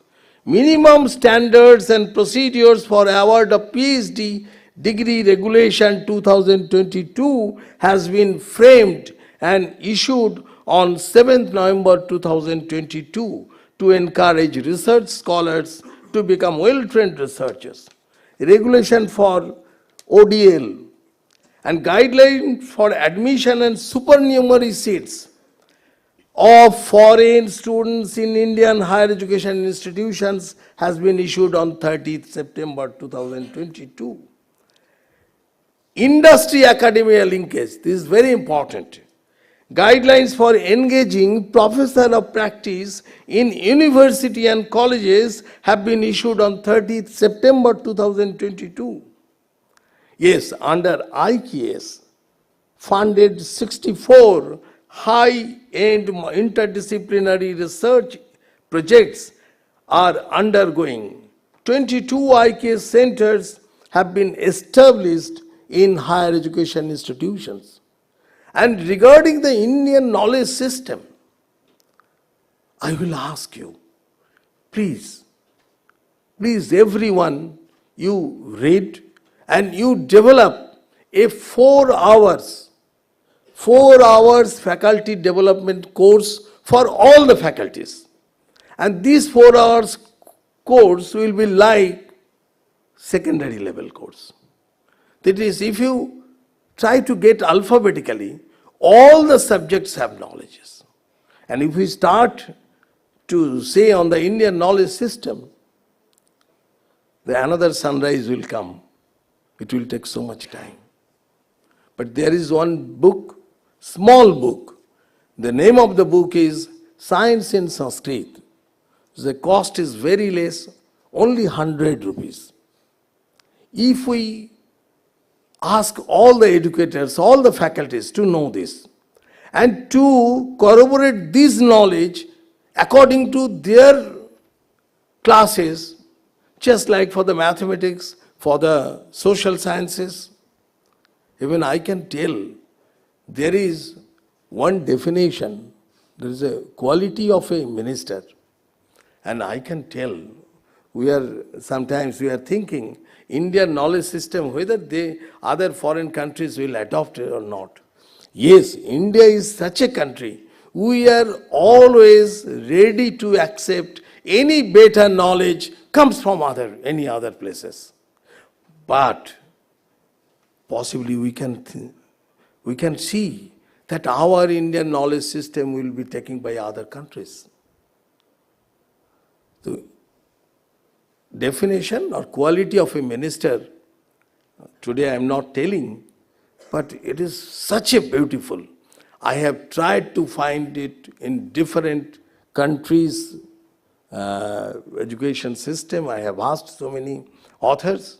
Nobody can give a better definition than that. So many things starting from higher education system and also in the school education system, we are doing very fast, and it needs the participation of all educationists. Our government is successfully running a global initiative of academic network program that is aimed at tapping the talent pool of foreign scientists and entrepreneurs to encourage their engagement with the Institute of Higher Education in India so as to augment the country's existing academic resources, accelerate the pace of quality reform, and elevate India's scientific and technological capacity to global excellence. I would also mention that the UGC regulations, academic collaboration between Indian and foreign higher education institutions to offer twinning, joint degree and dual degree program 2022-20 is a major step in promoting internationalization of higher education. The academic bank of credit system launched by the government will provide every student the facility to open unique in digital form. The new ABC system will enable students by bringing seamless vertical and horizontal mobility for them across programs and institutions. Dear all, as our Honorable Prime Minister Sri Narendra Modi ji said, the new education policy will show the seeds for starting a new era and will give a new direction to 21st century's India. My dear friends, in the last few years, India has firmly established itself on a global radar, with countries across the world aiming for a strong and sustained presence here. The fundamentals of the Indian economy are strong and stable, and we are well on the path to development. I would like to share a quote by Gurudev Rabindranath Tagore: "The one who plants tree, knowing that he will never sit on their shade, has at least started to understand the meaning of life." Dear all, Gurudev believed that education was not merely a means for the growth and fullness of the individual, but he was also concerned with the whole physical and social milieu in which his life was lived. If we think about the today's take-home message, we should think about we have to develop our institutions, our universities, our faculty development curriculum, and we have to, our knowledge, creativity of knowledge, we have to focus on the creativity of the knowledge. And at the same time, Indian knowledge system, if we read on Indian knowledge system, really we can see at every steps. Just if we think there is about the preparation of a sheep. Can you know, at that time, our rishis told that there should not be any iron on the plank of the ship. Anybody can tell why? Anybody? At that time, they have the knowledge about the magnetic rock. Just to imagine. This was our knowledge. And whenever we will teach our boys, our sons, our grandsons, the numericals 0, 1, 2, 3, 4, we should tell 0 is discovered by our Muni Rishis. And that Muni Rishis, they have not gathered their knowledge by only on some meditation. No. They did the experiment and they observed and they came to inferences. And from the inferences, they put the slokas. If you consider about the value of pi at that time, they told that add 4 with 100, that was written in the slokas. That comes 104, multiply by 8, it comes 832. Add 62,000, it becomes 62,832. And 62,832 becomes the circumference of a circle whose diameter is 20,000. How they come to know? Definitely they did some experiments. And the value of the pi 3.14 ... up to 31 digit, that 31 digit value that was known by them. And all the numerical values was represented by some letters. And one set of letters, by putting one set of letters, they formed a mantra of Lord Shiva. And another set of letters, they framed a mantra on Krishna. These kind of activities were done. And if you would like to know, I can say that we can visit once Kharagpur IIT. They have done a very beautiful exhibition hall, and in which the explanation of quantum mechanics is also there. And previous year they developed a calendar. In this year also they developed a calendar. They link also. From that link we can gather so many knowledges, so much of knowledge. And the one is this, and another, we should understand about the holistic education. Among our today's take-home message, that is holistic education, it is very difficult to understand. That's a holistic education is the soul of our national education policy. If you permit me, I can show you a song. Please, can you show? It is a Rabindra Sangeet, and by that you can understand the holistic education.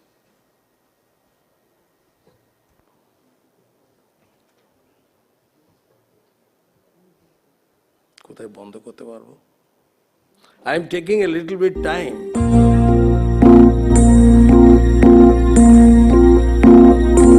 মাটির বুকের মাঝে বন্দি যে জল মিলিয়ে থাকে মাটি পায় না মাটি পায় না তাকে মাটির বুকের মাঝে You have listened the water which is surrounded by earth. If you imagine yourself that you are residing on second floor or third floor nearby a tank, and the water is surrounded by an earth. That earth is not getting the water.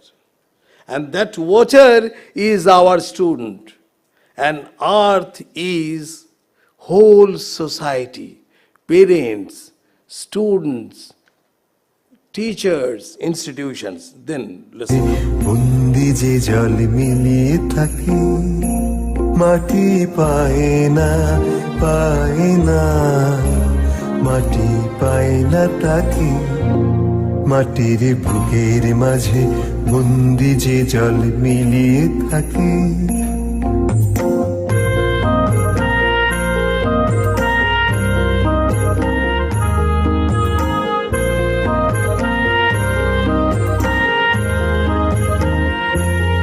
কবে কাটিয়ে বাঁধন পালিয়ে যখন যায় সে দূরে আকাশ পুরে গো কবে কাটিয়ে বাঁধন পালিয়ে যখন যায় সে দূরে আকাশ পুরে গো তখন কাজল মেঘের সজল ছায়া শূন্যে আঁকি সুদূর শূন্যে আঁকি মাটি পায় না মাটি পায় না তাকে মাটির বুকের মাঝে বন্দি যে জল মিলিয়ে থাকে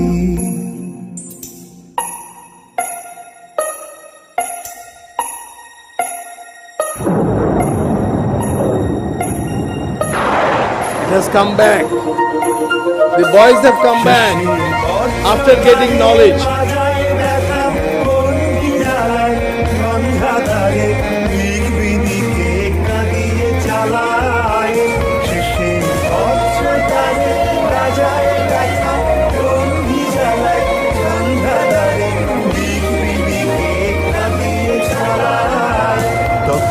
কাছের ধন যে দূরের থেকে কাছে আসে বুকের পাশে গো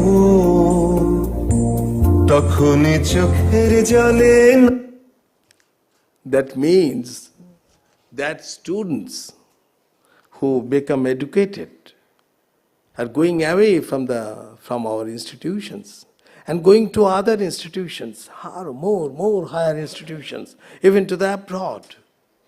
And then again coming back as a cloud. And through rain, when they are giving, that water is being obtained by that earth. That means we have to teach our students through the emotions that yes, you are getting knowledge from these institutions. And behind you, your parents are there. Your society is there, your farmers are there, your villagers are there, your district, your state, your country is there. You have to give it back. This is the duty of all faculties and all educators through emotions, If we can teach this to the students, yes, it is possible, sir. I have observed. And I asked one state minister of education minister of a state. I asked him, sir, can you tell about the holistic education?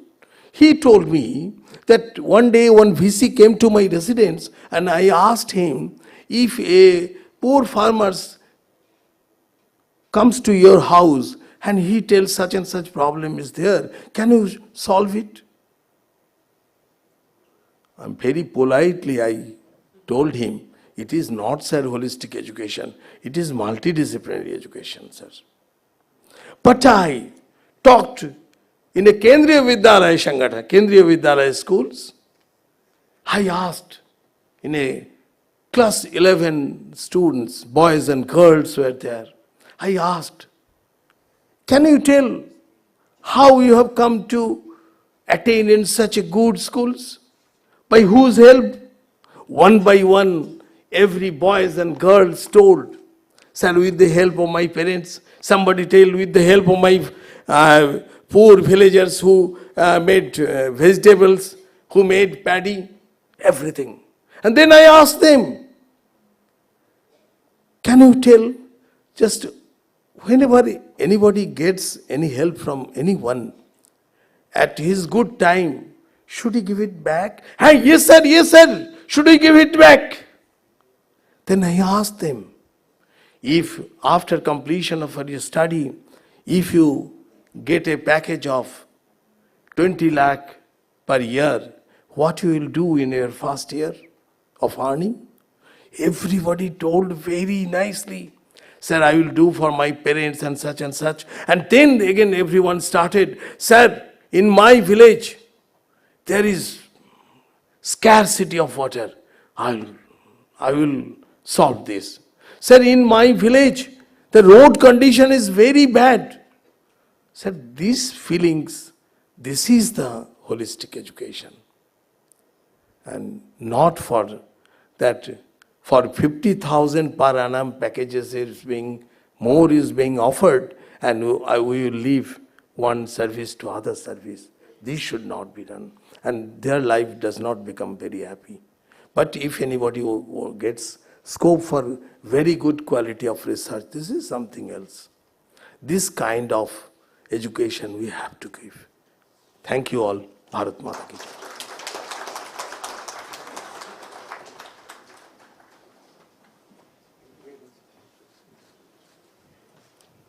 Thank you, Honorable Minister. I think we are all speechless after your deliberations.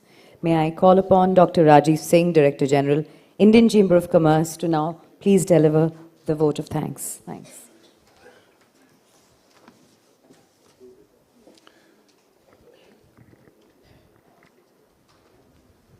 Good morning. I think after you have heard the Honorable Minister and all our eminent guests, so I was wondering how will I sum it up, because there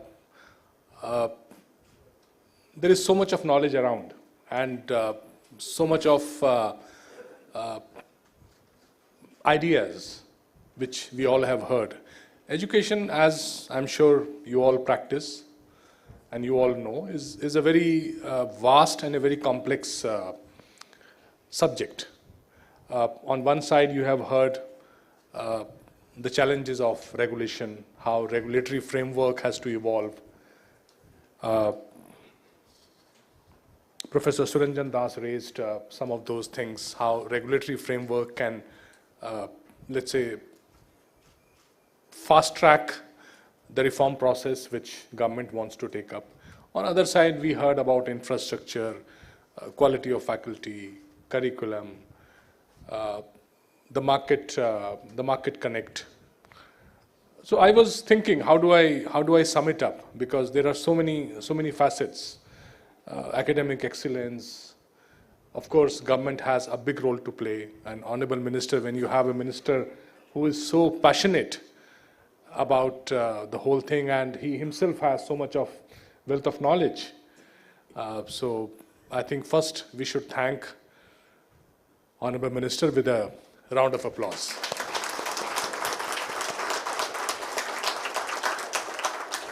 And it's truly heartening and I think very fortunate to have a minister who comes from Bengal. And I think Bengal, what we have all heard, what Bengal thinks today, the world thinks tomorrow. So Bengal always had that advantage and the edge. Bengal has led the knowledge creation, and Bengal has been at the forefront.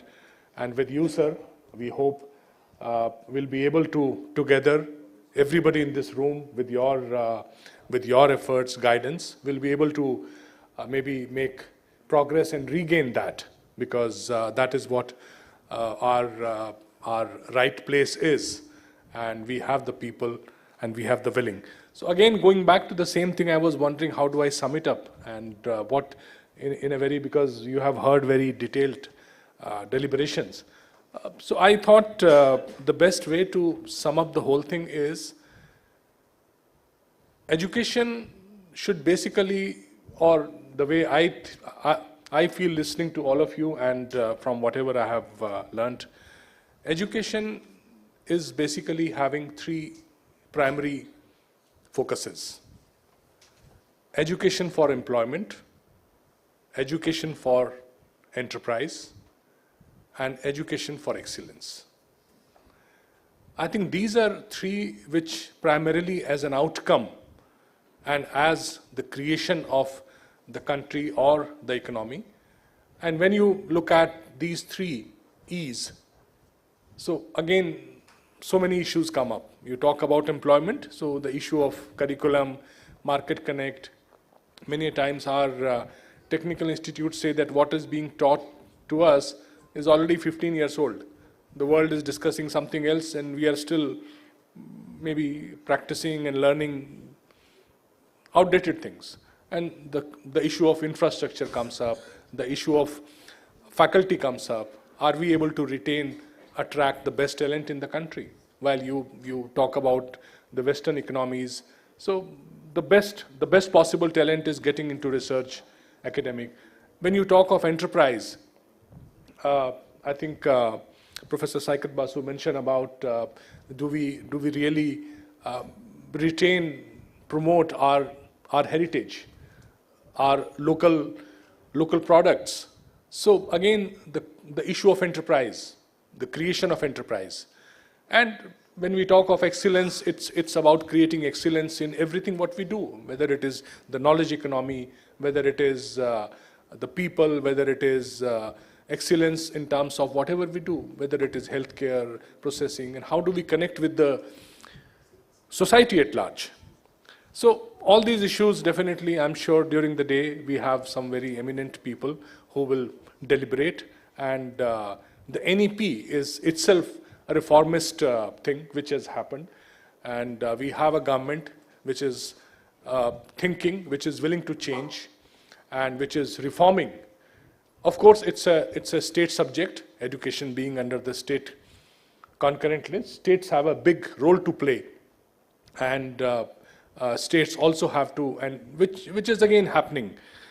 But I think one of the core message which has come out is what everybody is saying, that we need regulation, but to the minimum, with flexibility to innovate and to do things as per the market. So that is the core what the industry needs. Another thing what we probably need to do when we talk of connecting with the global markets and attracting students, I think we are also not very good at branding. We have so many institutes, we are doing such a great work. I think we need to brand, we need to communicate, we need to let the world know that this is what we are doing. You talk of any institute in this room, I'm sure there are 100 things which they are doing very well. But we don't brand, we don't communicate. While the Western world has been able to create brands, they have been able to communicate, they have been able to reach out. So maybe this is one thing which we also need to do, and especially sitting in Bengal, so much of knowledge. The last thing which I was also wondering, that the regulations have been the same, the challenges have been the same, but how come some institutions have been able to still fight out, create excellence, and become, let's say, the seat of learnings, the seats of excellence? You look at universities, the framework has been same, but there are some universities which have excelled. So I think the leadership matters. They had some leaders, they had some visionaries who made the difference. So I think together we could also look at encouraging, highlighting, acknowledging those leaders. Like I was thinking of IIM. So Vikram Sarabhai thought, and he had Ravi J. Mathai with him. Now those two people created, and today IIM is like in the global ranking list. Same applies to IITs. So many universities in India have excelled. So I think one approach could be we could complain about the challenges. Another could be whatever we have, how do we make best use of that? And there, I think the leaders which are there in this room, everybody can go back, see what best we can do, how we can. So with these words, I would like to thank all our eminent guests. I think a very, very engaging and very, very interesting session today. Honorable Minister definitely has, I would say, gone beyond what I expected in terms of his knowledge, his passion, and his keenness to engage and make the change. But I would say the entire panel, everybody starting from Professor Suranjan Das, who made very candid and some very pertinent points on regulatory framework, right from our keynote address, Professor Dhruva, we started this whole thing together. I think he himself has been an anchor, and Professor Saikat Mitra, who highlighted the importance of using and let's say leveraging the local strengths, and also Professor V.N. Rajshekharan Pillai, the kind of knowledge he brings with him, and of course our chairman, who has created a brand SNU, which is again a center of excellence in its own way, and I'm sure. So with this, I would like to thank everybody, and only thing I would say that we are all leaders. Let's make the difference. We all can do it. Thank you.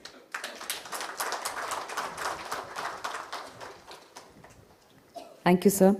With the close of this insightful session, may I request our chairman, Mr. Satyam Roy Chaudhary, to please give away memento to our chief guest for the day, Dr. Subhash Sarkar, Honorable Minister of State, Ministry of Education, Government of India. A round of applause, please.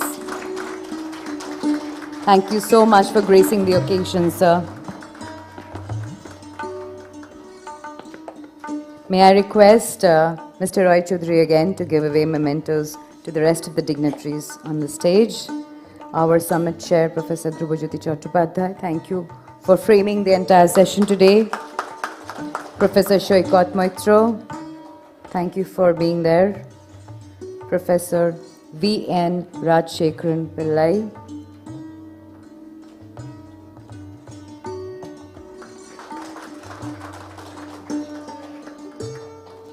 Thank you, Professor Pillai, for being with us, for partnering with us, for believing in us. Professor Suranjan Das, thank you for guiding us all the way.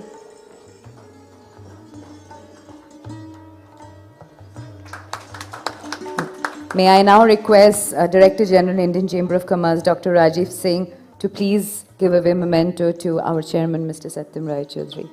Thank you for conceptualizing this and being with us all the time. Thank you, sir.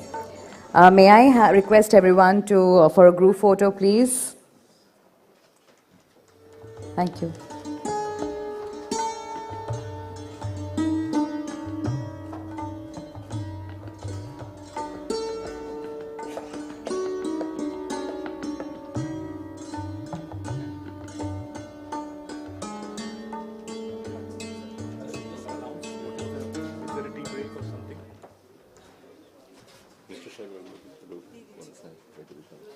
So we are running behind schedule, though we have had a very insightful session. May I request, we have a short tea break now for 10 to 15 minutes. May I request you to come back for a very empowering session defining globalization in new normal world, which will start in the next 15 minutes. Speakers are requested to please proceed for tea, coffee in the VIP room. Thank you so much.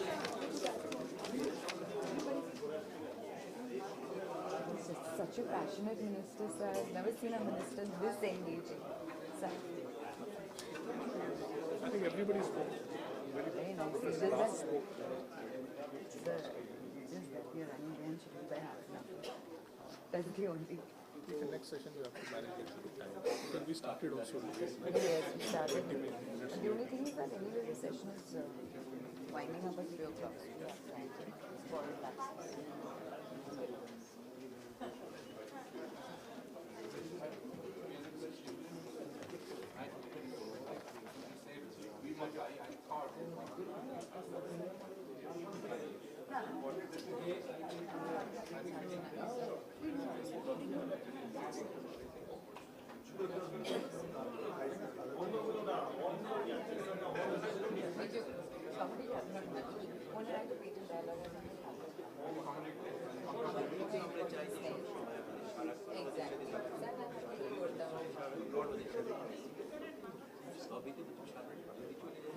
Exactly, sir.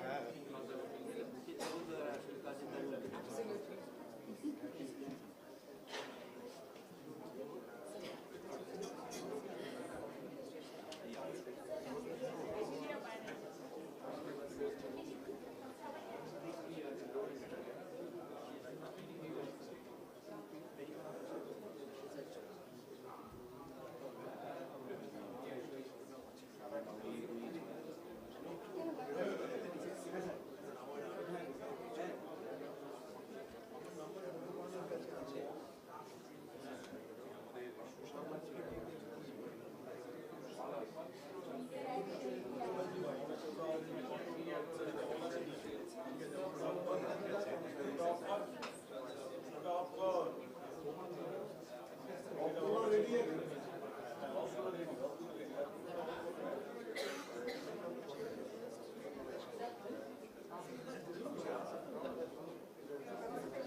একটা chair চলবে।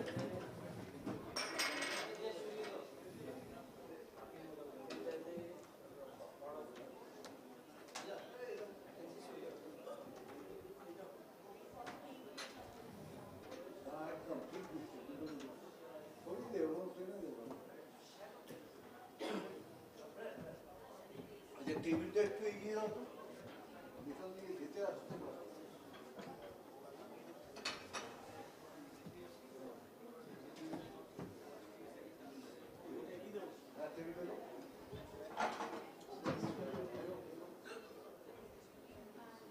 এটা সমান করে এটা এগিয়ে দাও, তাহলে পেছনে জায়গা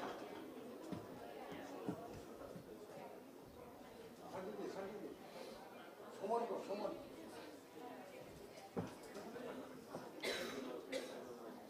তাহলে দেখো পেছনে কোথায় জায়গা আছে, আগে দেখিনি।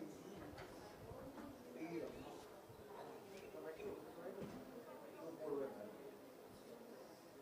বলবে কি লাইট লাইটের মতো তুইও বলবি তো, আমি খেয়াল করিনি, আরেকটা এগিয়ে দিতে পারো।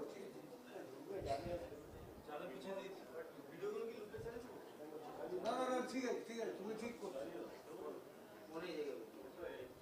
এই দুটো সাটিয়ে দাও, তাহলে সাইডে জায়গা থাকবে। এটা তো দেখতে হবে। To 100% scholarships available.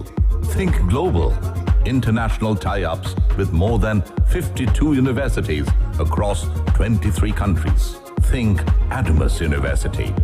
More than 91% placement record. Admissions open. Apply now. রাখবে না তো? এখানে রাখার জায়গাও নেই।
check.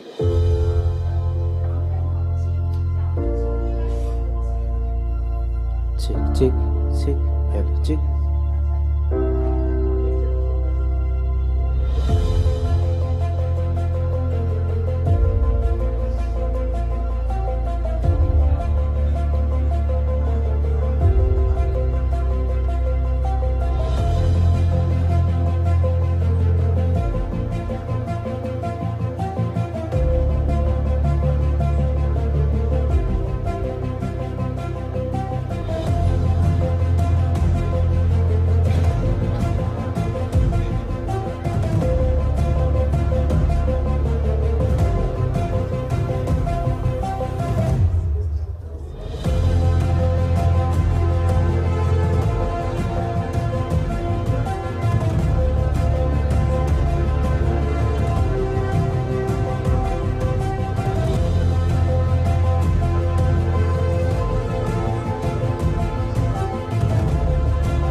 Think big.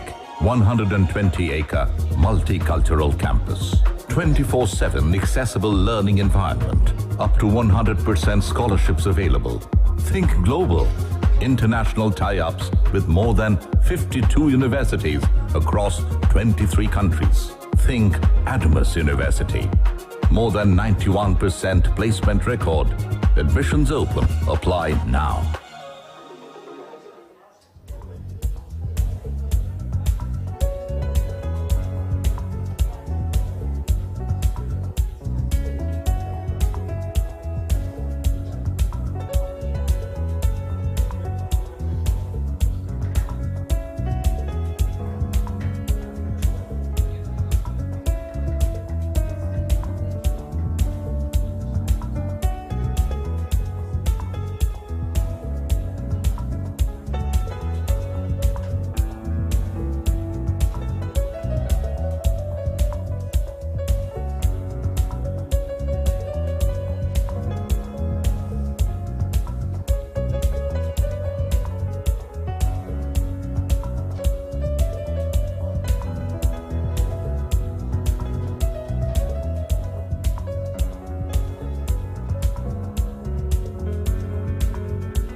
Think big. 120-acre multicultural campus. 24/7 accessible learning environment. Up to 100% scholarships available. Think global. International tie-ups with more than 52 universities across 23 countries. Think Adamus University. More than 91% placement record. Admissions open. Apply now.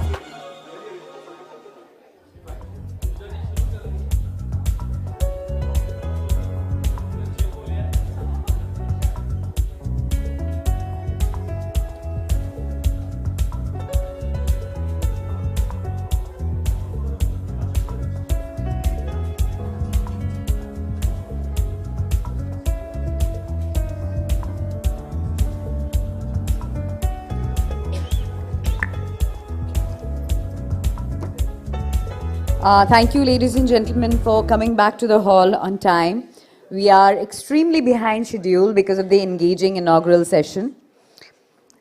We are about to start our panel 1, which is on defining globalization in new normal world. May I call upon the session chair, Professor Shoykot Moitro, to come up on the dais. May I call upon Professor V.N. Rajshekharan Pillai to please join us on the dais. Professor S.P. Singh, may I request you to please come up on the dais so that the panel session can begin. Professor Dr. Maitre Bhattacharya, ma'am, can we have you on stage? Mr. Anirban Aditya, can we please have you on stage? Dr. Mahua Banerjee, if I can have you on stage. Pooja?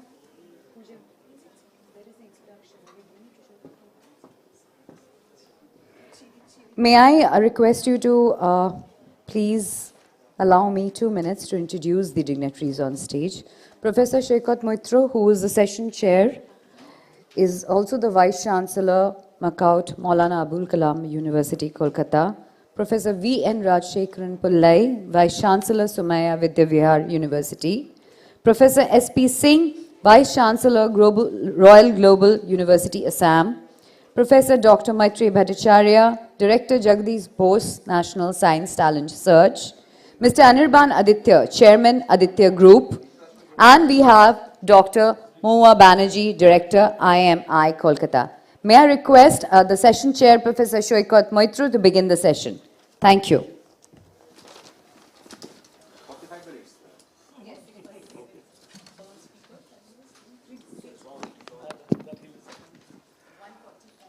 Good afternoon.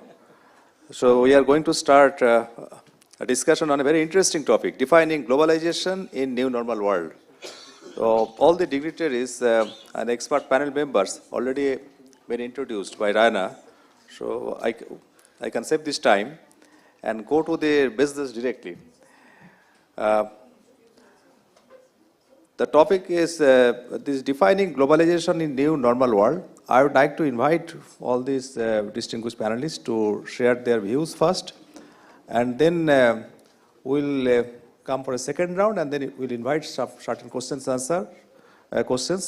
if time permits. So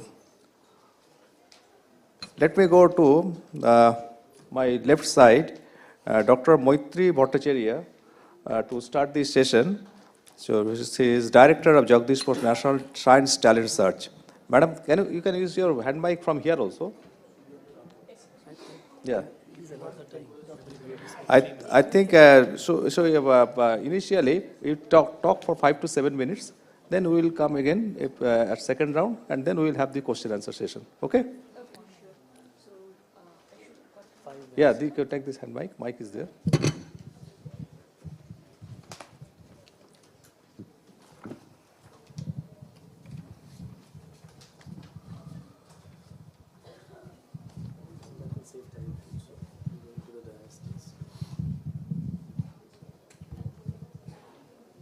Good afternoon. Good afternoon, the luminaries in the hall, in dais, respectable chairman, Professor Shoykot Moitro, and I can see here so many respectable persons, Professor Shuranjan Das, and all the Professor Rajashekar Pillai, and and so many professors. I'm sorry that I cannot name everyone, but my respects for everyone. Now the question is globalization in education in new normal world. So there are the three buzzwords. One is globalization, second is new normal, and third, obviously, education. But what is education? We always know that education is the pillar of democracy. So education means education for everyone with their access in clean water, with their access in renewable energy, and everything. So education also gives us knowledge of skills and ethics that has been there in the world, which we learn as it helps to progress further. But what is the condition of education in the world now? 1 in 6 adults on this planet cannot read or write. The number is not very less. 1 in every 6 persons. And 99% of them are in developing world. So in this condition, we will definitely think the new technologies, new ideas, innovation, invention, everything in the perspective of the new normal.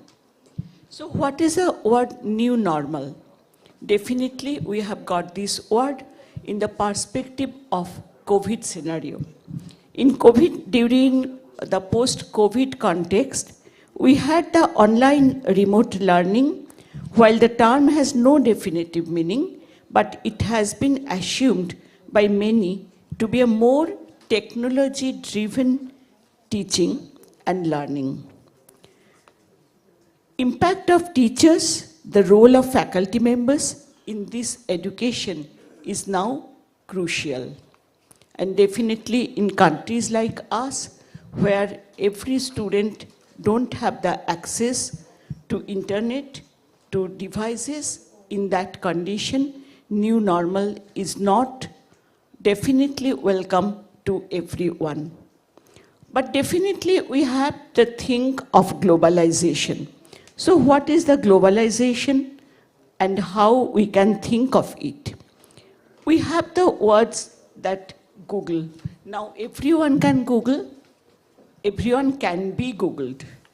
So this is the access to us about globalization, that Yahoo, MSN, Google, all these engine drives give us everyone eureka moments. But is that everything? Definitely not. Globalization is about the interconnectedness of people and business across the world that eventually leads to global cultural, political, and economic integration. The word globalization was definitely not a very old word. It was coined in 1970 when internet, telephone, and definitely from earlier aeroplane gives us the access to interconnectedness across the international scenario. The globalization is an important concept for students in higher education to understand and appreciate because of the demand in business and industry. Because people now in large industries, in corporate sector, they like to hire people of other nations and cultures who can travel independently internationally to promote their business or industry. The world faces global challenges that will take interdisciplinary groups to solve these challenges. But we have to remember, we have the challenges of climate change, loss of biodiversity, loss of food, security, and there are so many questions about renewable energy, fossil fuel, global warming, and everything. So in this scenario, definitely we have to think how the ball rolls. And as our Professor, Vice Chancellor, Professor Suranjan Das mentioned, that we have to take care so that the ball rolls in the right connection. in the right direction. So we have to be careful how we will use these technology and devices to our students in a developing country like India, and where the technological devices, definitely they cannot have the taste to going on experiments, which also are fun and learning for innovation and invention for the students. So we have to also think maybe on blended mode, but definitely there must be access to everyone to internet and modern devices. I think I should conclude now. Thank you. Thank you, Professor Maitri Bhattacharya. She highlighted on this access of education, particularly new normal world, as far as this digital access is concerned, and this importance of addressing several issues, global issues like food security, energy, environment through our education systems. And this was a nice discussion, initial discussions. We will come back to you again.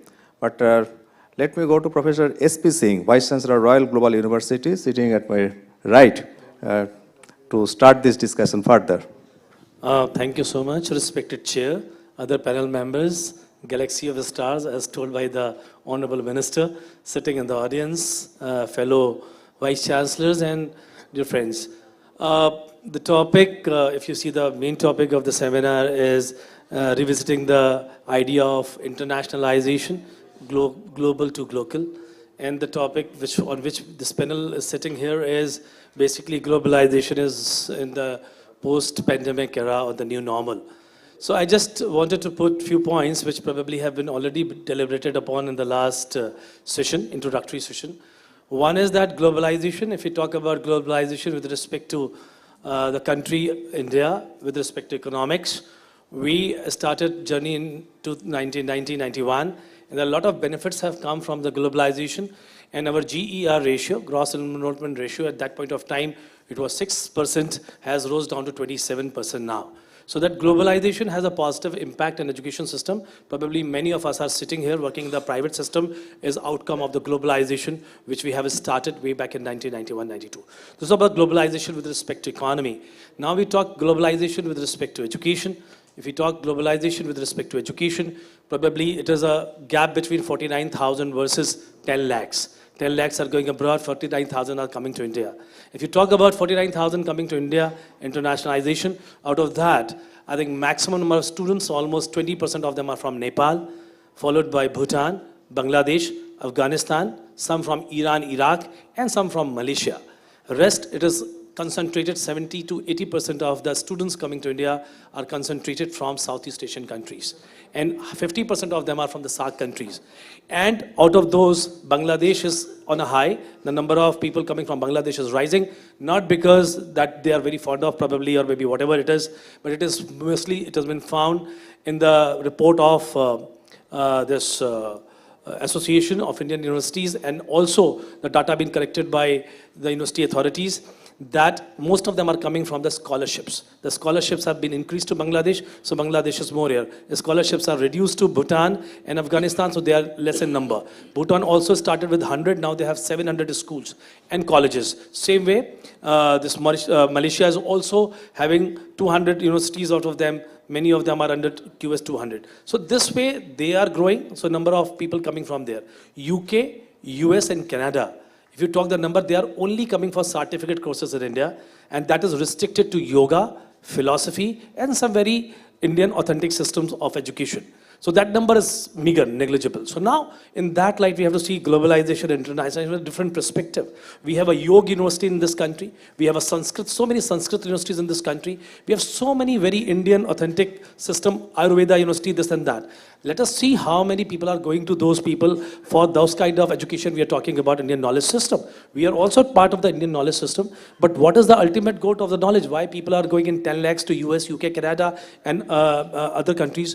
Basically, none of them probably is going to go there, including children with us. They are going for a better future there. They're not going only for education. They want to get educated there and want to settle there because of high packages and high system. Let us be very prudent about it and straightforward. And they go there and many of them come back if they don't get a right opportunity or they have love and affection for this country. But rest of them go and settle there.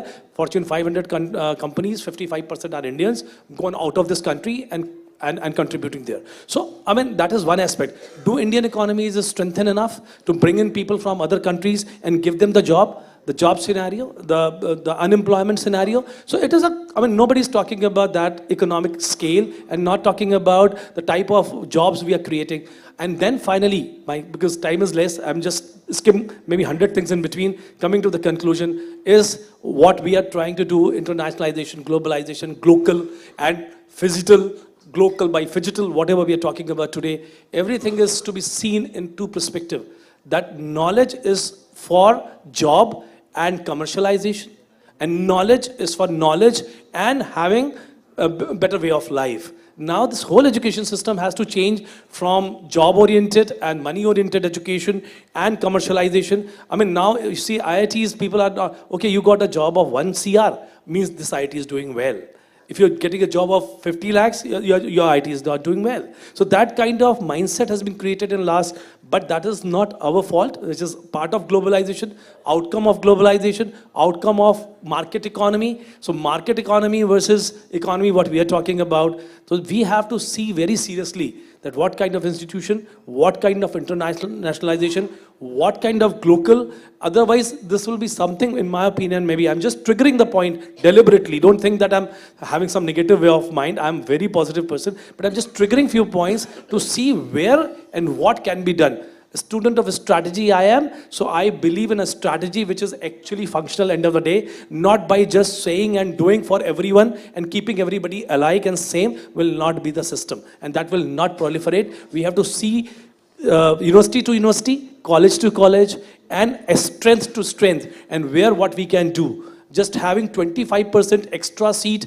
in education system for foreign students and getting maybe there are 3.5 crores people and 25% of them comes around 92 lakhs. Can we accommodate 92 lakhs? And I think as Professor Sunyata was talking about and requested also for the high class quality, and Minister was also emphasizing upon that. The quality of hostels, the quality of infrastructure, that probably is one of the issues that can be contributed if the education, what we are going to provide, is going to be for them, for their, people are coming here in this country for philosophy and yoga. Once they have already earned a lot, they have riches in their mind, but their mental piece is not there. They are having some divergence from here and there. Then they are coming to India, come to the back, Indian knowledge system, so that we can have a better way of living when we have already earned everything and have done everything in life. So these aspects has to be looked into very carefully, because we are educational institution representatives here. We should not believe and neither to me, nor to anybody is talking about, and see what is in reality possible. So thank you, Chair. Thank you so much. Thank you very much, Professor Singh. Professor Singh highlighted the difference between outbound and inbound students, the realistic reason behind it, this importance of market economy, consumerism, which is impacting international relations, this inadequacy of infrastructural facilities and job opportunities at these countries. So very interesting. So next, I would like to move Dr. Mohua Banerjee, Director of IMI Kolkata. Kindly share your views on this particular context defining globalization in new normal world. Thank you, Chairperson, respected panelists, and dear audience. A couple of points, that I want to do with you more on the lines of experience sharing. So we are talking about, the new normal world and internationalization to that context. Complete few examples from my end. So we are in the process of getting international accreditations, because you understand they define the quality of your programs, wherein after you explore research collaboration, student exchange and all that. There has been a dramatic shift. So I'm talking of the likes of AMBA, and our NBA, National Board of Accreditation, is also not too far away, because the lines they're speaking on almost the same lines. So I just summed up before coming in here today, trends, a few trends that have become the norm and which are a digression from how things were in the erstwhile past. So the 4 C's, critical thinking. So whenever they come in, the visiting expert panel team, they ask us, it's not enough what your students know. It's not about concepts, theories, models, knowledge testing. It's about what are they capable of demonstrating? What do they demonstrate? And how do you define what they demonstrate? So you understand the shift from faculty-centric teaching of knowledge dissemination to student centricity, what they can demonstrate. Next, number 2, it's communication. And communication, it's not just verbal or written communication. It's about, we got this feedback from the industry. So we have somebody from the finance area. They're able to draw up the necessary graphs, charts, pivot tables, etc. How do you articulate this when you're going to your leadership team for budgets, etc.? So articulation defined to that extent effectiveness in communication. Next, we're talking collaboration. More so when we are doing student exchange, faculty exchange, research collaboration. So it's about, being able to suggest, being able to negotiate, at the same time take collective intelligence that will give some effective outcomes. And the last C here is definitely creativity. So end of the day, it's all about, and industry is going to echo the similar sentiment. Do you learn from your mistakes? How do you identify and come up with, openness to new ideas, basis your past mistakes, your learnings from the past, etc. So that is ingenuity, that is the creativity part. So if these are the 4 trends, what do faculty, professors, how do they acclimatize to this? I'm not getting into synchronous, asynchronous, blended. I'll just, refer to flipped learning here, because tenets of teaching do not change. But again, think of the transition that the professors, the faculty members have to go through. Because flipped classroom tells you that lecture is not the ultimate usage of classroom time. So it's about the demonstration part, what activities are you engaging with them? And so the rest of it, so what portion are you going to take to out-of-class learning, give out active learning to students, videos. There we have Coursera. Name is just not for branding purposes, but just for examples here. So you have international courses, international curriculum, you pick, choose. That is where the faculty comes in, because the learning part you're expecting them to do from there, come to the classroom where we're talking application and demonstration, right? So this is the kind of change that we are looking at.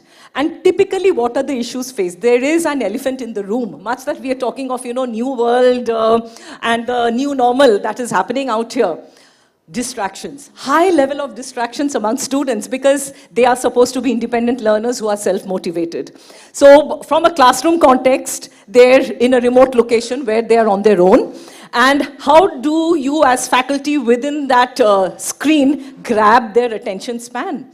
Because they are exposed to, you must have faced it when, we unceremoniously had to jump onto the online stage, and thereafter we modified. We're still modifying with technology in this hybrid learning. But, so students, are they actually there? So the efficacy part of the learning, the dissemination, that is being done. Number 2, poor internet. I mean, it's as basic as it goes, but that is a fact, that is a reality. Poor internet connection. And forget only classroom teaching. When we're doing admissions, when we're doing interview processes, when we're doing board meetings, the same thing comes in time and again. Cannot hear, can you repeat?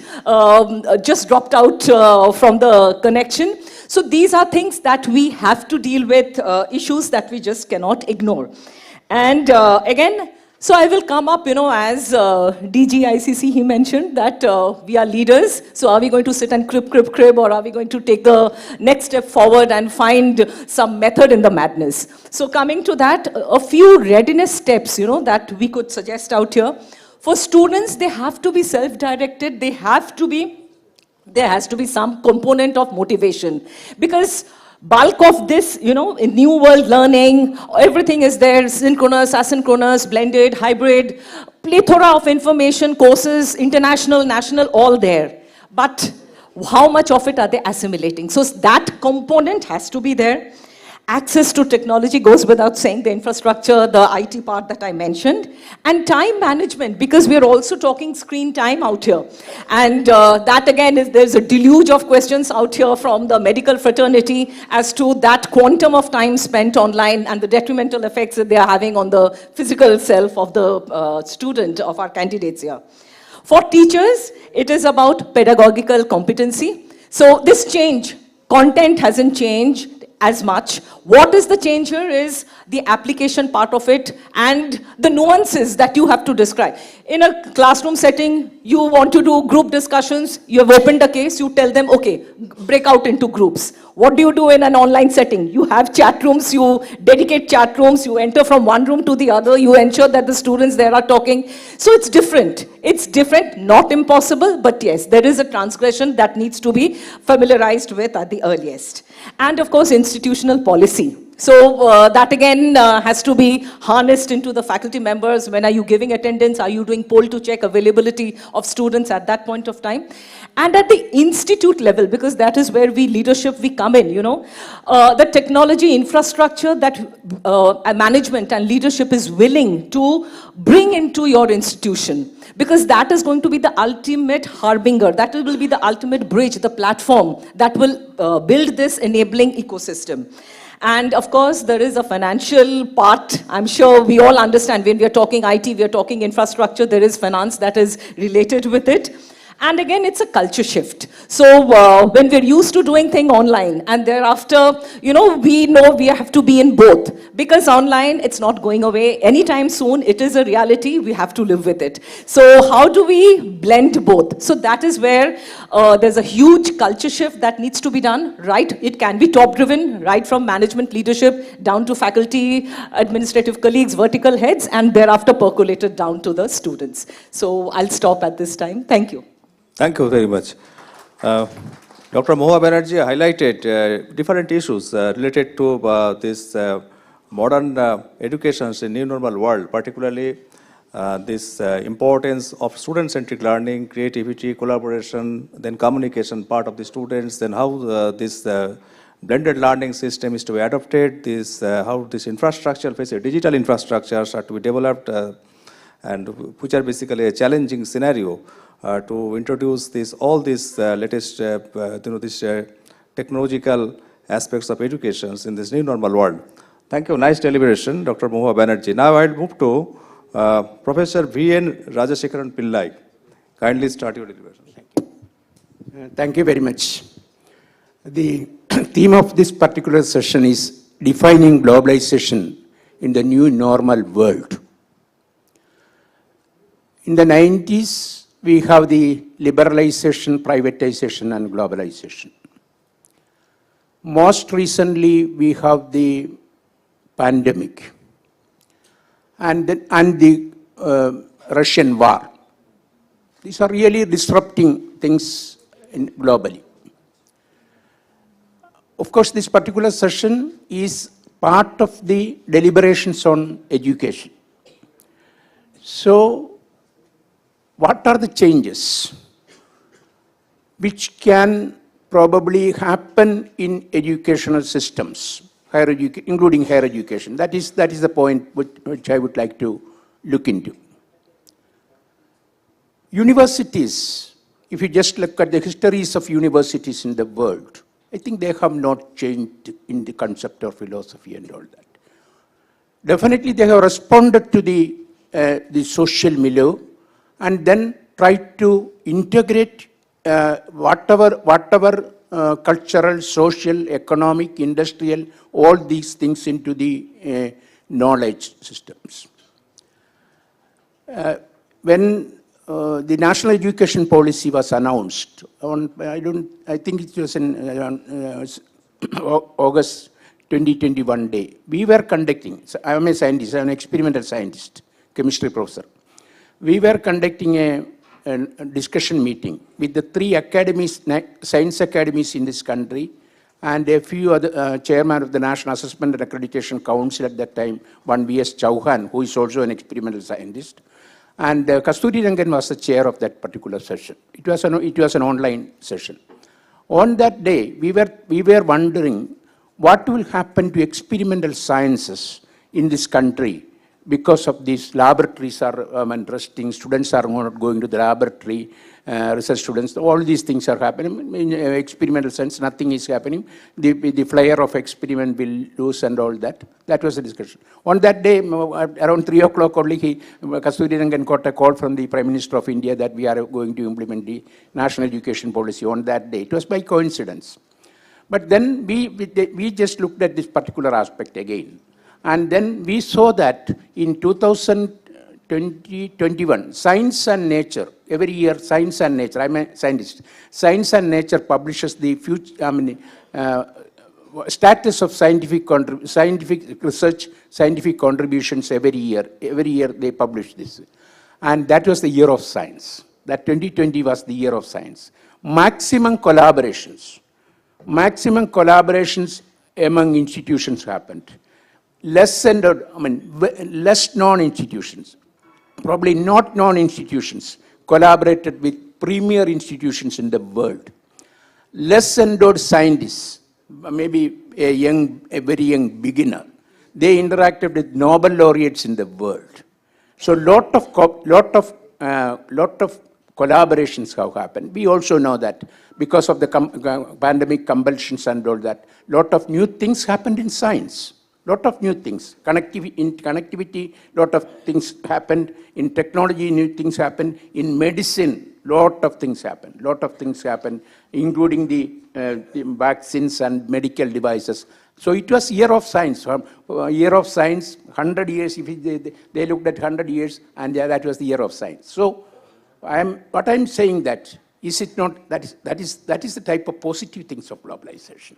These are the positive things of globalization.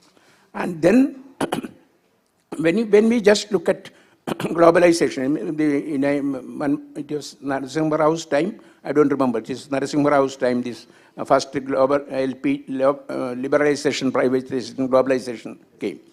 So even educational, what is that, some sort of a, purpose of education institutions really had undergone change. For example, there was a lot of change. For example, self-financing courses. Whatever all courses are same, but can there be a self-financing course or self-financing course? And then new generation courses. What is a new generation course? All the time we are imparting knowledge and skills which are for enhancing the quality of life and life management systems. And the knowledge and skills which we impart, it is definitely only the text of education. This text of knowledge and skills have to be supplemented and complemented with the context of the knowledge and skills that is changing. This context is very dynamic in nature.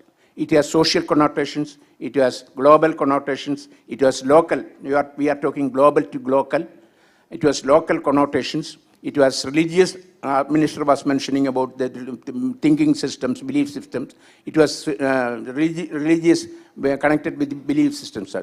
And this context totally can change. This context changes with globalization, and this changes from time to time. It is from place to place. We don't have to look at the whole globe for these things. Probably if you just look at our own country, you will see the diversity of these things. Probably we have to understand this context of the knowledge and skills at all that times. And this context, as I mentioned, it has a regional context, it has a national context, it has a global context. This context should not ultimately completely overhaul the education. The basic knowledge are very important. For example, what happened in education, for example, importance of human sciences, importance of social sciences, importance of languages, importance of literature, all these things probably almost disappeared. And there are now institutions which are imparting just skills and knowledge only, without understanding where these knowledge and skills are going to be applied. And therefore, of course, we know what is the new normal world? What is our new normal country? What is our own immediate locality? what is our agriculture, what is our earning pathways, how can our industry grow. These are the things which are connected with our own thinkings, and that should be there. And therefore, understanding, providing knowledge and skills in the right perspective is very important. But along with that knowledge and skills, understanding, that is the multidisciplinarity and all that, understanding the human sciences, social sciences, language, literature, our own belief systems, cultural things, all these things are very important. And I saw as a teacher, I have seen a diminution of these things in higher education, and that now there is if you just look at world over, topmost university in the world, the humanities, social sciences, language, literature, probably they get a priority in place, and that is why their technology is also growing. So that side of the text and the contextual understanding of the knowledge and skills, and that varies from country to country, place to place, and therefore we should not be over worried about the globalization, but we should be definitely looking, we should have an open eye, we should be listening to that, and then adjust these things into our own systems. That is the way. It is not a going back to local, but it is going forward to the future. Thank you very much.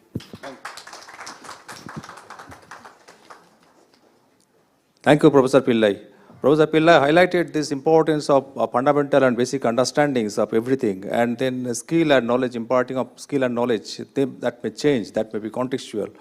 And this importance of understanding other subjects, other areas, that should take this primary seat. Now I'm going to move to Mr. Anirban Aditya, Chairman of Aditya Group. Kindly start your deliberation. Hi. Good afternoon, everyone. Amid so many professors, Dr. Ma'am here, I being an entrepreneur, so there is not much to tell everyone about knowledge, because they're all here to tell you about that. So regarding globalization in the new normal world, one thing we have to understand that we have to take the positives of pandemic. The news challenge, other medias, the negativity has been there for the last so many years. So we should start thinking about the positivities. So globalization is not something that we are discussing today. It is there for so many years.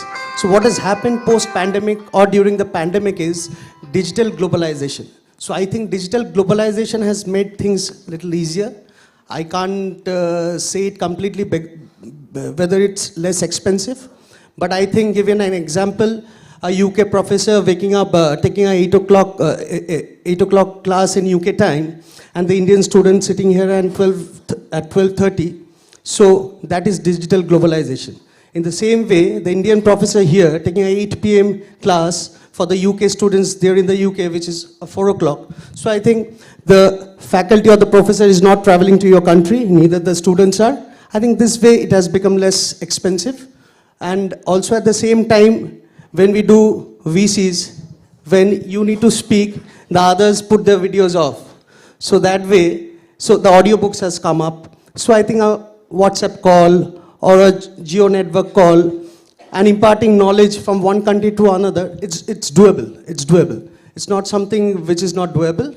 And as an entrepreneur, what I can say that because for the pandemic, because for online meetings, traveling and doing a couple of meetings in 8 hours, so we can do 8 meetings or more than 8 meetings in 8 hours. So we have got a lot of time where we think the entrepreneurs should go visit the schools, visit the colleges, the university, and try to impart knowledge. So we have to make sure the Indian students realize the practicality. The practicality is what lacks in India, I think, and because India is much more competitive than any of the other countries because of its population. So I think from school, the students need to learn the practicality of life, which is very important. And we as entrepreneurs, as we go through the practicality of life, should step into the schools and colleges and start imparting some sort of knowledge, as the way the professors come to the companies and impart knowledge to the staffs and other employees. So I think there has to be a blend of a lot of things. Global is something very important. Here, a global college can come, the tutor can come, can teach, but at the same time, as we have a huge population out here, we have to make sure the knowledge has been given properly to the locals, and the learning habit coming out of comfort zone is very important for us. And it's not just the universities or the schools coming up here in India only. We can also go there and do the same thing. A class 5 students of our country has a lot of more knowledge than a class 5 student of a USA or a UK. So the teacher from here, when he goes and teaches in the UK school, would demand a lot from that class 5 student, which they can't. So they also need to adapt as what my teacher from India is demanding from me. So there is a blend, and coming out of comfort zone is something which is needed to find out a change. Thank you so much. Thank you, Mr. Aditya. Mr. Aditya basically highlighted this importance of digital technology in a connection of different educational institutes, particularly these learning communities.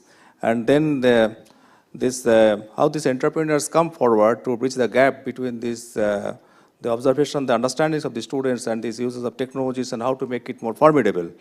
Now we have come to the last part of our discussions, and this is time for question and answer. I would like to invite questions from this audience, and I think we can support them with this microphone. And after question and answer, we can conclude. Okay? So, okay.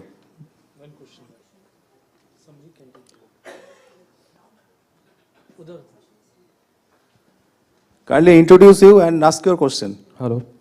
Hello, myself Dr. Sandeep Ghosh, Director IQAC, JS College of Engineering, Kalani. It is really my pleasure to listen to you, such a beautiful deliberations by the Honorable Minister and all the dignitaries present over here. I was actually trying to have a question to the Minister, sir, but now it is a comment phase, so this is a question to everyone. As we are talking about the Globalized Education Forum, and from the perspective of Indian Chamber of Commerce, as well as from the government, to really implement the MEP, really we should, the government should have a portal, right, which could, no, I think you ask your question. This is your opinion, but if you, do you have any specific question to ask any of our panel members? The question is that, is there a portal where from the institutions can interact with the other institutions abroad, by which we can really make the collaborations easier? I mean, there can be a forum which could make the calls from the other universities abroad, and also the people who are there from the India, they can interact with that. And through the portal, we can make the connections. It can be better way for communication. Okay, Dr. Singh, yes. We have a portal with Association of Indian Universities. Yeah. Yes. That's it. I wanted to say the same. I know.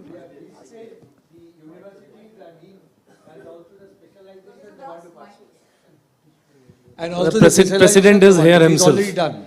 Kindly look at it. AIU is also preparing a directory of Indian academics abroad who are occupying important places.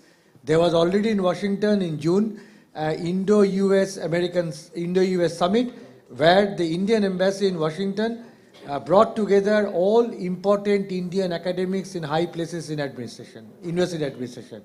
So the ball has been set rolling, as he pointed out. But kindly look at the website. Everything is there. Thank you, sir. Everything is there. Thank you, sir. Thank you. Thank you. Thank you. So you get yourself connected with President of AIU. So he is here. So okay. One question. Any more? Okay. Good afternoon. My name is Dr. Indranil Mutshudi. I am from JS University, Calcutta. Okay. My question is regarding research collaboration. How would the foreign universities and our universities are looking forward to collaborate international research work, which is a very, very important perspective to raise the standards of our university. What should be the way out? Okay, research collaboration. I think you can, Professor Pillai. Yes. Of course, from the government side, there are international collaborations. For example, there is an Indo-German collaboration for research. There are 10 universities in Germany, 10 universities recently also. Similarly, Indo-US is there, Indo-Japan collaborations. These have been happening for years, and now the funding is there. This is the government funding. But ultimately, research collaboration can happen from researcher to researcher. For example, you can identify a group of researchers from your group of, maybe it need not be individual, but if you just look at good collaborations all over the world, particularly also from Indians, you can see that your professor, your researcher, particularly youngsters, they try to identify the peers who are working in the same field in different universities. They write to them and they enter into collaboration. There is no need of any, government is not standing in the way, it is individual. That is based on the, but these other collaborations, between institutionalized collaborations, SERB, you know SERB, Department of Science and Technology, DBT, ICCR, ICHR, ICPR, these are all, then the academies in the country. There are a large number of organizations in this country. Of course, for research collaboration, the Honorable Minister mentioned that the UGC also has given some sort of a guidelines. But ultimately, it depends on my research and that particular person's research. That is the collaboration. Thank you. Okay. Last question.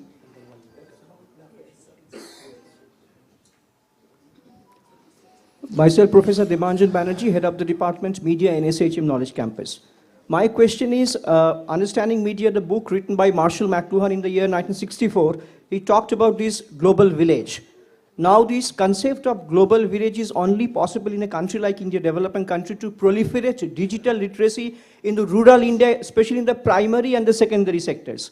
So what is the take or the thought process of the edupreneurs and the corporate world about spending some money for CSR activities to proliferate this digital education to the rural India? Then and only then it is possible.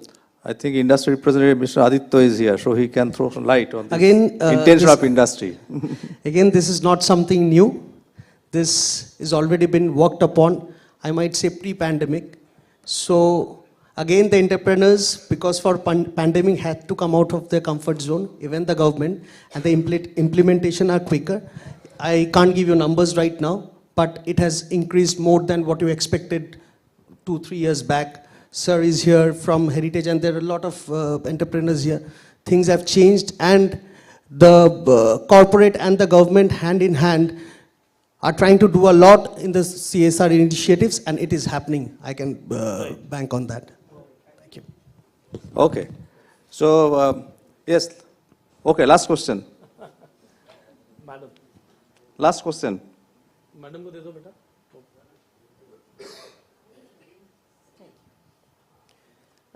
I'm Shefalika Ghosh Samatar from Dr. Sudhir Chandrachud Institute of Technology and Sports Complex.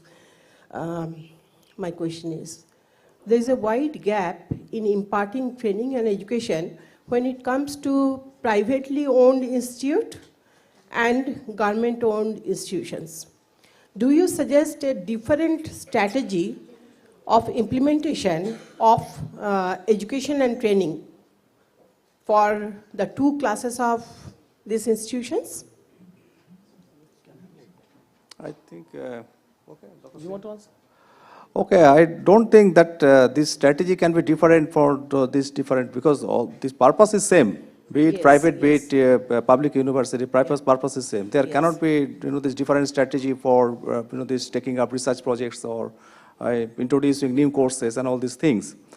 And of the late, we have seen that many private entrepreneurs, they have come forward and are investing significantly to improve the quality of research and academics in this country. So this should not be a challenging issue in near future, because more and more private investment is welcome in these education sectors, and this is happening. So whatever these initial problems and whatever we are seeing, we are experiencing, that may not be this existing in near future. That is my personal view. Okay, you would like to say something? I would want to add on to that, because coming from a private institution space myself, our faculty members, so we come under AICTE, so they float in programs, Atal FDPs. Our faculty members are conducting them, we have been conducting them, and we also reach out to NITTR, so when outcome-based learning, we wanted to understand the nuances, we reached out to them and we asked them to, do one workshop for us. So it is pretty much seamless. So, the demarcation as in one set of training for private and one set of training for government organizations. We have not faced that at any point of time from AICT under the broad umbrella, and it's been pretty much conducive both ways. Okay. Thank you. Thank So you very thank much. you very much. We have concluded this panel discussions. We received many important inputs from all these distinguished panel members regarding this challenge, this existing scenario, these futures, practices, and all these things. So I'd like to extend my sincere thanks to all my panel members. And as the time is limited, we will be concluding it with one Sayari from Professor S.P. Singh. No, sir. I just wanted to, just positive side of like post-pandemic globalization. Many things, statistical data is available. This All India Survey of Higher Education. And recently our chairman of UGC has also concluded that number of institutions providing online education has risen. Last 2 to 3 years, the number of people enrolled in digital platform for higher education has also increased, and the collaboration which was happening little slower rate has also increased because of post-pandemic, because UGC says 30 to 40% classes we can. So this cultural barriers, what we were talking about in the morning, the other barriers of getting faculty from outside and collaboration and everything has been what has been said. The all positive impact is there of the post-pandemic time with respect to internationalization and globalization. And finally, one piece of advice, somebody was talking about CSR, but at the same time, one thing is really concern for everyone. Madam also pointed out about the digital infrastructure. I mean, if at all we are going to have the globalization has made richer more rich and poor more poor. The same way, this phenomena of post-pandemic digital teaching and digital revolution should not actually make people who are having access to digital more prudent and more knowledgeable, and people who are not have access to. So we as a university, whoever is sitting out here, should have a social responsibility to take care that this digital divide should also be covered as much as possible. So sir, शायरी नहीं आज sir अब मैंने कुछ गलती की उसके लिए माफ़ी मांगने के लिए शायरी कर दे रहा हूँ, ठीक है. So लोगों को कभी कभी लगता है when I talk straightforward and very clear, people think I may be having some negative bend of mind. I think I personally believe, and some of my colleagues are here, I'm 120% positive in my life. So on that, and I sleep very well in the night. I don't know how many of you can sleep well. I sleep very well in the night, and this shairi helps me. So that may also help you to sleep well in the night. And that says, कुछ इस तरह जिंदगी को आसान कर लिया. I have made my life easier this way. कुछ इस तरह जिंदगी को आसान कर लिया. किसी से माफी मांग ली, किसी को माफ कर दिया. So thank you so much, everybody. Wonderful. Thank you. Professor Shoikat Mitra, we would request you to do the honors of please giving away mementos to our esteemed panel speakers here. To Professor S.P. Singh, 120% positive person. To Professor Dr. Moitri Bhattacharya.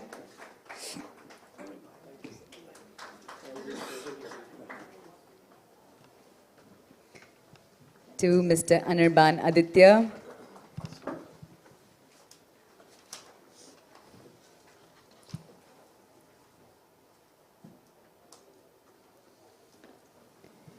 To Dr. Mahua Banerjee. May I request all the esteemed panel speakers to please take a group photo in conclusion of the session, Defining Globalization in New Normal World.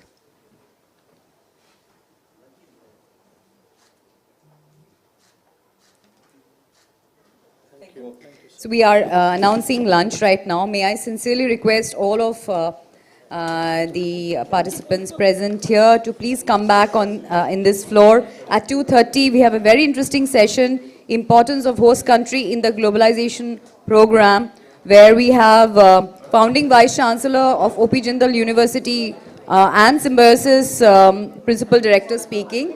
We will start the session at 2:30, please. Thank you. Lunch is waiting outside for you.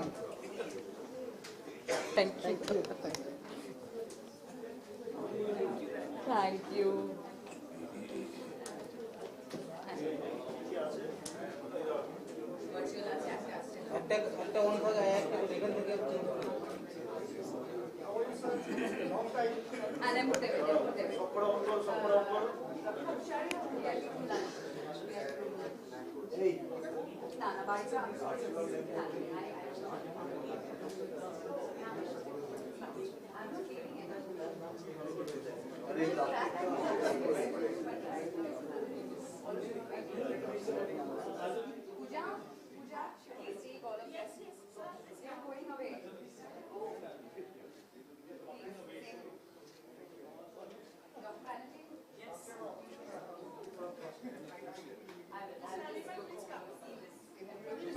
Up to 100% scholarships available. Think global. International tie-ups with more than 52 universities across 23 countries. Think Adamus University. More than 91% placement record. Admissions open. Apply now.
Think big. 120-acre multicultural campus. 24/7 accessible learning environment. Up to 100% scholarships available. Think global. International tie-ups with more than 52 universities across 23 countries. Think Adamus University. More than 91% placement record. Admissions open. Apply now.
Check check check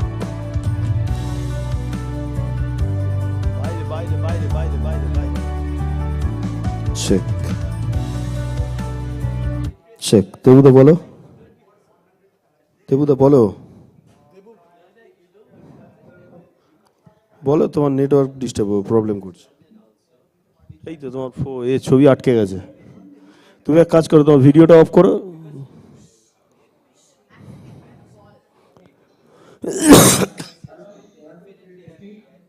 হ্যাঁ হ্যাঁ নাও, হ্যাঁ ঠিক আছে ঠিক আছে ঠিক আছে, ওকে ওকে ওকে ওকে ওকে।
But 2:30 it starts. That means we have to prepare earlier.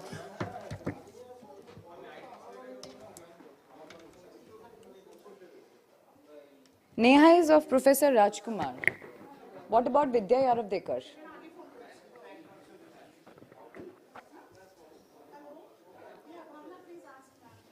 We are about to start our session, Importance of Host Country in the Globalization Program.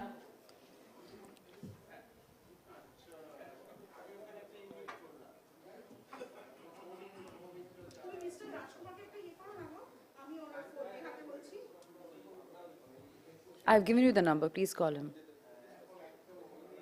Call Mr. Rajkumar.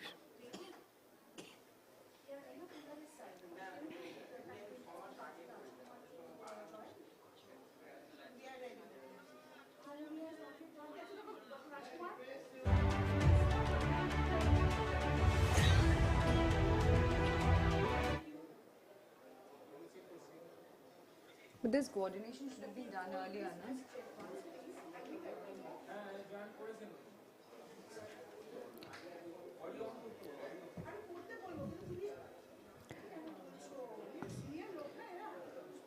We are starting our session panel 2 on importance of host country in the globalization program. Towards the same, may I call upon the session chair, Professor Dhrubajyoti Chattopadhyay, to please come up on stage, sir. Professor Dhrubajyoti Chattopadhyay, Vice Chancellor, Sister Nivedita University. We would request Professor Dr. Raman Jha, ex-Vice Chancellor, Amity University and Jharkhand Amity University, and Director, Administration and Policy, Fela Foundation. Dr. Raman Jha, kindly join us on stage for the panel. May I request Professor Naveen Das, Vice Chancellor, Adamas University, to please join us on the panel and come up on stage. We have with us two very important speakers today who are going to join us online. Dr. C. Rajkumar, Founding Vice Chancellor of O.P. Jindal Global University. And Dr. Vidya Yaravdekar, Principal Director, Symbiosis Society and Pro-Chancellor, Symbiosis International University. May I also call up Mr. Bidyut to please join us on the stage from JIS Group.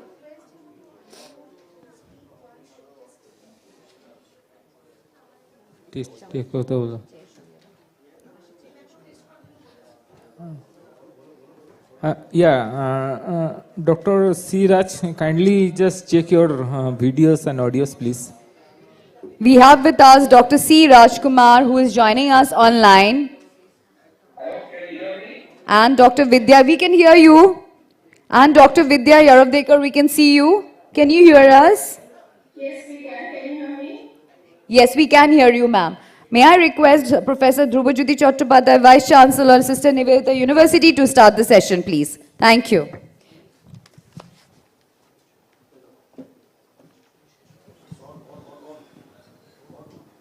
Hello. Good afternoon. So we are going to start our next session, which is on importance of host country in the globalization program. And in this particular panel, we have very important members with us. We have Dr. C. Rajkumar, Founding Vice Chancellor of O.P. Jindal Global University. Thank you, Professor Rajkumar, for being with us. And we're looking forward to hear from you. Namaskar. We have with us Dr. Vidya Yaravdekar, the Principal Director of Symbiosis Society and Pro-Chancellor of Symbiosis International University. Thank you, ma'am, for joining us. Namaskar, Dr. Vidya. Yes? Thank you for allowing us to join virtually. But anyway, we know that people have very little time, but anyway, you have agreed to be with us in the virtual address. That itself is going to be very important, because the session is something where both Professor Rajkumar and Dr. Vidya, both of them actually are experts, because they are doing it for a long period of time. because the importance of a host country and the impact of this globalization on the host country itself could be very really nicely analyzed by them. We have with us Professor Dr. Raman Jha, the ex-Vice Chancellor of Amity University, Jharkhand, and the Director, Administration and Policy, FELA Foundation. Thank you, Dr. Jha, for being with us. We have with us Professor Naveen Das, the Vice Chancellor of Adamas University, and they are actually working for a long period of time, having a number of collaboration with different international universities. So we can easily understand that now when we are talking about the globalization in the backdrop of global to local, how they think, what's going to be the impact of that one. And we have with us from JIA's group, Dr. Bidyut Mojumdar. Thank you for joining us, and we are really interested to know from all of you. But let us start with Dr. Rajkumar. So over to Dr. Rajkumar, please.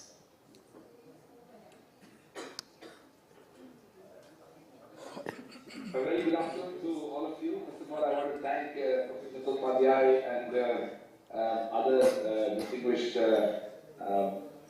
organizers for the Globalized Education Forum, the 5th edition of it that's happening in Kolkata. I have one complaint to make, that I would have very much liked to be in Calcutta and experience good food and company of all our distinguished friends. But conveniently, Professor Upadhyay chose to have both me and Dr. Vidya online. But I hope you will be there physically next time around to enjoy the entire experience of being in Calcutta. So it's a very special occasion, in a way, a special time for us to talk about globalization projects and how, what is the role and responsibility of the host country. I want to begin by saying that there is a whole history and evolution of internationalization efforts in higher education. And as Professor Upadhyay rightly mentioned, we have with us a very good example of Symbiosis University, which has had a very illustrious evolution of promoting internationalization for a very long time, especially with regard to inward mobility, in which international students have been in Symbiosis for a long time. So I want to first flag by saying that we have a very long way to go in this entire effort with regard to internationalization. And as a country, we are looking at 1,000 plus universities and maybe 15,000 plus colleges, over 1,700 law schools, and probably several thousand business schools. If you look at the higher education ecosystem in India, there is so much that needs to be done with regard to what India as a country need to do with regard to being a destination for higher education. The organizers of this conference have very beautifully called it as, importance of host country.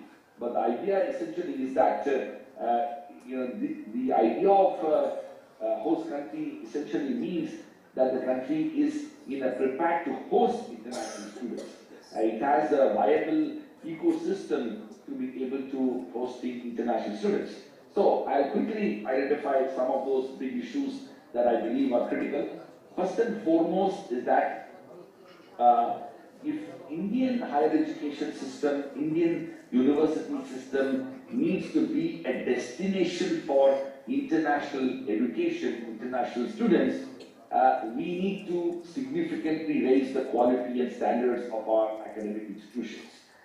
We simply cannot have an education system with a fair amount of mediocrity deeply embedded in many of our institutions. And in a way, if you see the countries that have been able to have the largest number of international students in them, beginning with the United States, and then of course United Kingdom, and more recently China, but also a large number of countries including Australia, New Zealand, Singapore, Hong Kong, South Korea, Taipei, Japan, and of course Western Europe, these countries have for a very long time, developed and significantly transformed their higher education ecosystem and sector so that they are in a position to attract international students. So the first and foremost challenge that we have is we need to address the issue of quality and excellence for us to become a destination. Second is that this particular aspect of becoming a destination for higher education cannot be only confined to the things that people may come to pursue, specifically research related to India. For example, there may be students who want to study Indian culture or Indian history, Indian art, Indian philosophy, or even issues surrounding traditional Indian medicine and yoga and things like that. That's not the way where we can actually become an international destination. Our expertise, our knowledge ecosystem should be compelling enough that the students should be able to come to study physics or nanotechnology or engineering or medicine or law or humanities and social sciences. So in some ways, it has to be a far more inclusive, knowledge ecosystem whereby we become a destination for all aspects of seeking knowledge, acquiring knowledge, and also have research expertise in these areas. The third aspect of being a good host country is that Indian higher education needs to become a brand in itself. As of now, it is not. And I've lamented about the fact that even when global conferences relating to higher education ends up happening, I must confess that most of the time it's me and Dr. Vidya present there. There's hardly any, it's almost like we are talking to each other. And so in some ways we really need to reimagine this approach. Now I can understand there is a whole fragmented system of education whereby there are difficultly funded state public universities, relatively mediocre private universities, and highly centralized bureaucratic and other types of complex institutions at the national level, all of whom are extremely busy and preoccupied with so many important things that this is not a priority. But if you really want to promote Indian higher education, it simply cannot be, Jindal and Symbiosis, being out there and arguing for Indian education. It has to be a much wider and more robust, a more stronger, a more substantial presence of the Indian higher education sector in these international conferences, whether it is organized by Times Higher Education or QS or any other major international education conference. We need to become part of the discourse just as it has happened. In fact, I have seen in the last 2 decades how China has steadily made itself as a destination for higher education. Of course, COVID and post-COVID implications remain a challenge for China, and that's one interesting opportunity that India could potentially have. And if I also look at even Middle East and parts of the Middle East, which is increasingly becoming, for some disciplines, a destination, a global destination for it. So we need to do that. The fourth aspect is something that we have to deal with internally. As of now, I must say that the entire incentive structure and framework for attracting international students is extremely challenging. International students literally have to go from pillar to post in terms of from visa process to FRRO registration to re-registration, and there is so little knowledge at the ground level, including for knowledge related to procedures and processes for having international students.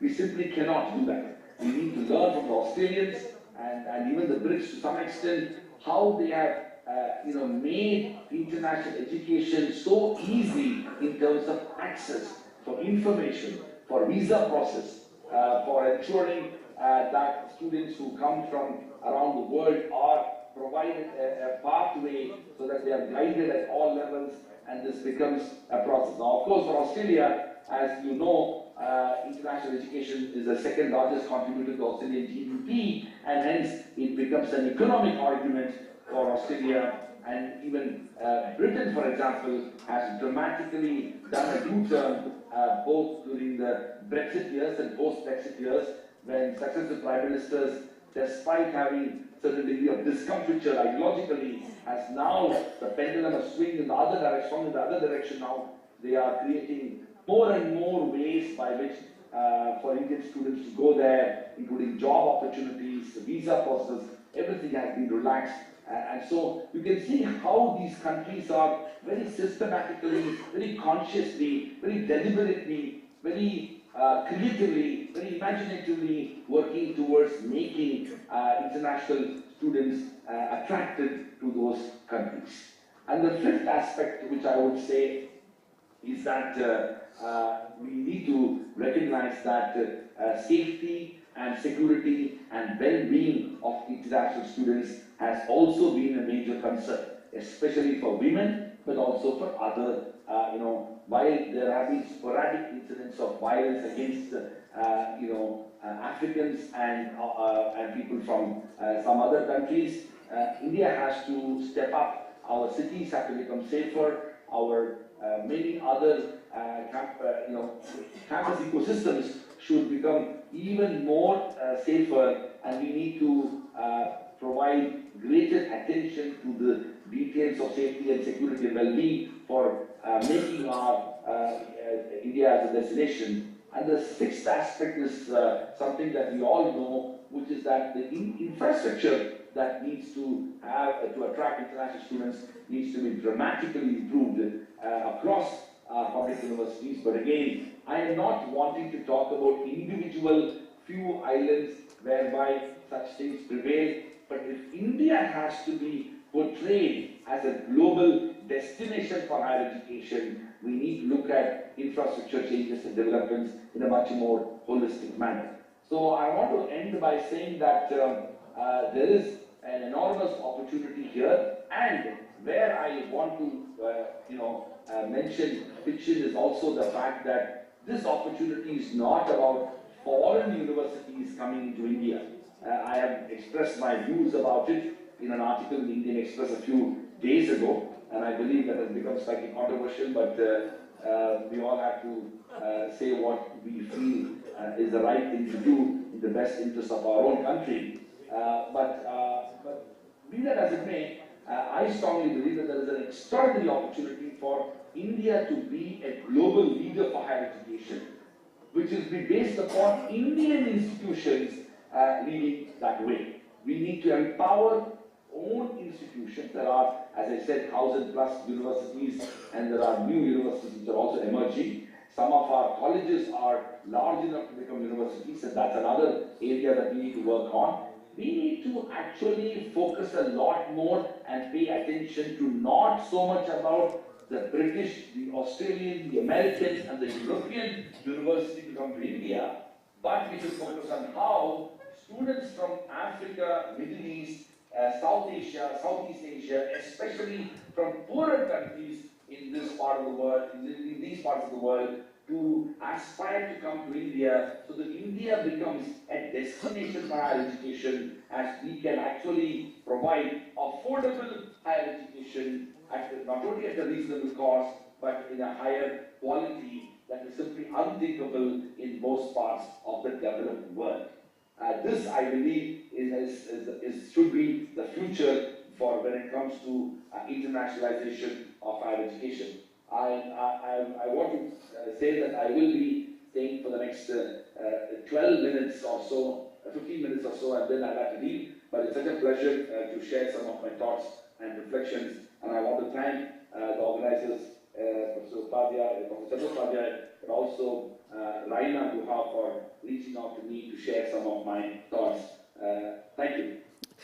Thank you very much. And I'm sure that the way you have actually started the evolution of the internationalization promotion, that is actually very, very important. And you very nicely pointed out what are the need the preparation for the country to have international students. Now, you mentioned about the 6 different aspects of it, and these aspects are very important as a preparativeness, but your positivism, you are very positive about that India is going to be the leader in it, and that sets the tone of this particular panel, and thank you very much. Now, I shall move on to our next speaker, Dr. Vidya. Dr. Vidya is a Principal Director of Symbiosis Society and Pro-Chancellor of Symbiosis International University, which is ranked 14 amongst the India's top 25 powerful women. And Dr. Vidya has been instrumental in bringing in innovative approaches to promote internationalization of higher education in India. So over to Dr. Vidya, please. Thank you very much, Dr. Chattopadhyay, and thank you, Suranjan Das. I don't know whether he's here, but I cannot deny an invitation from him, and I was happy when Mrs. Raina reached out to me, and I'm glad to speak at this session. And as Raj, my dear friend and younger brother, very rightly said that I was wondering why he is not there. I'm sure he must be wondering why I am not there. So, in any discourse on internationalization, globalization, both of us are always there. To come to this wonderful topic that you have selected, and I must say that this is the first session on internationalization that I'm speaking, and I'm sure Raj is also speaking on such a topic that you all have curated out, the importance of a host country in the process of internationalization and globalization. I don't think we have discussed this ever before in any of our discourses on internationalization of higher education.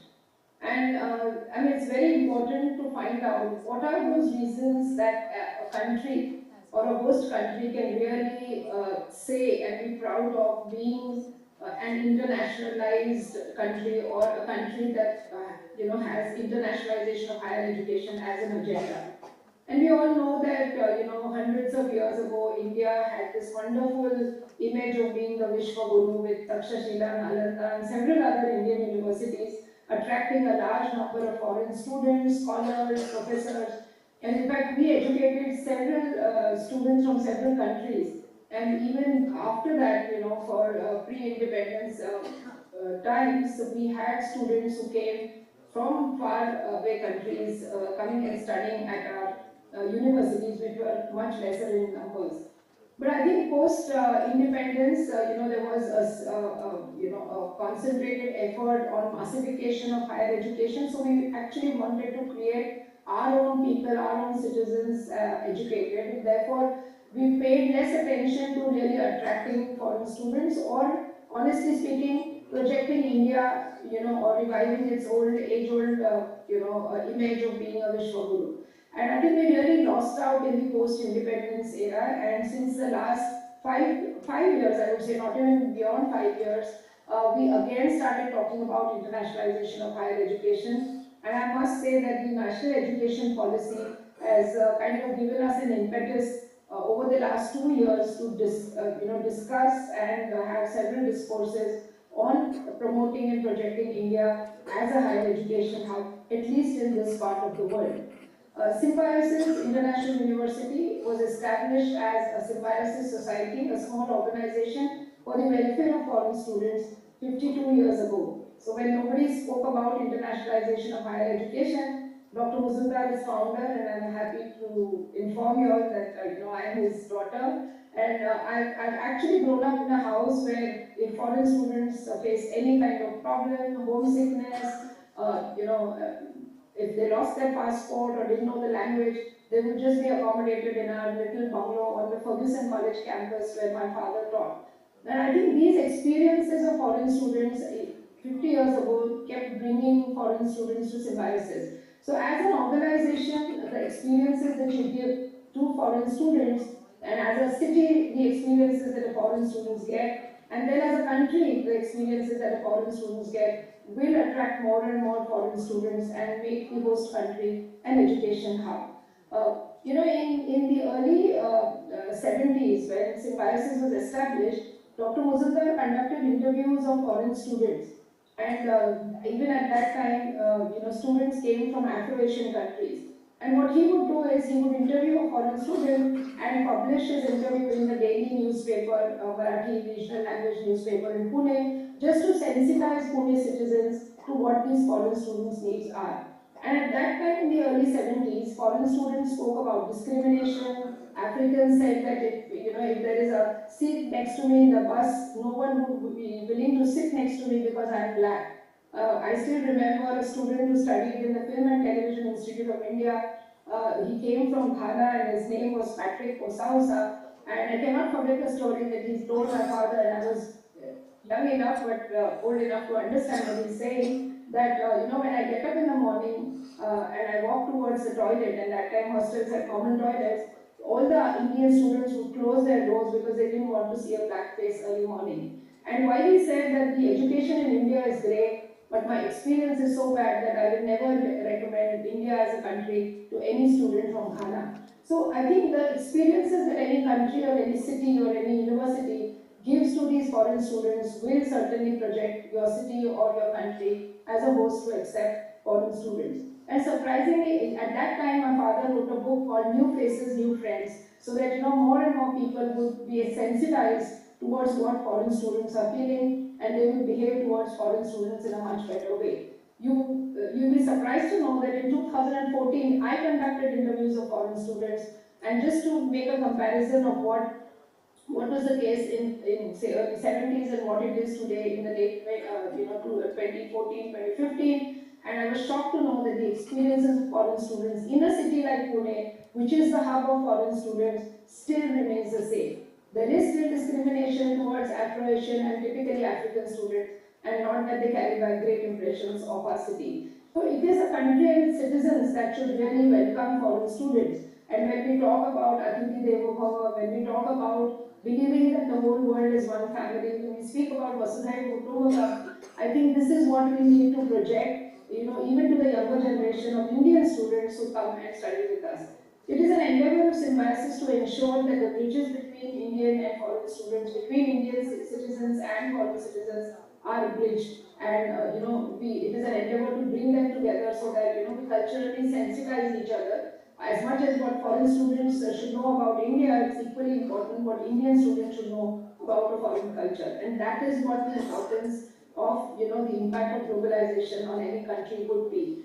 The second, which I think Raj has already covered, is infrastructure. So many times we realize that the infrastructure, which means physical infrastructure as well as human resource, how accepting it is to foreign students.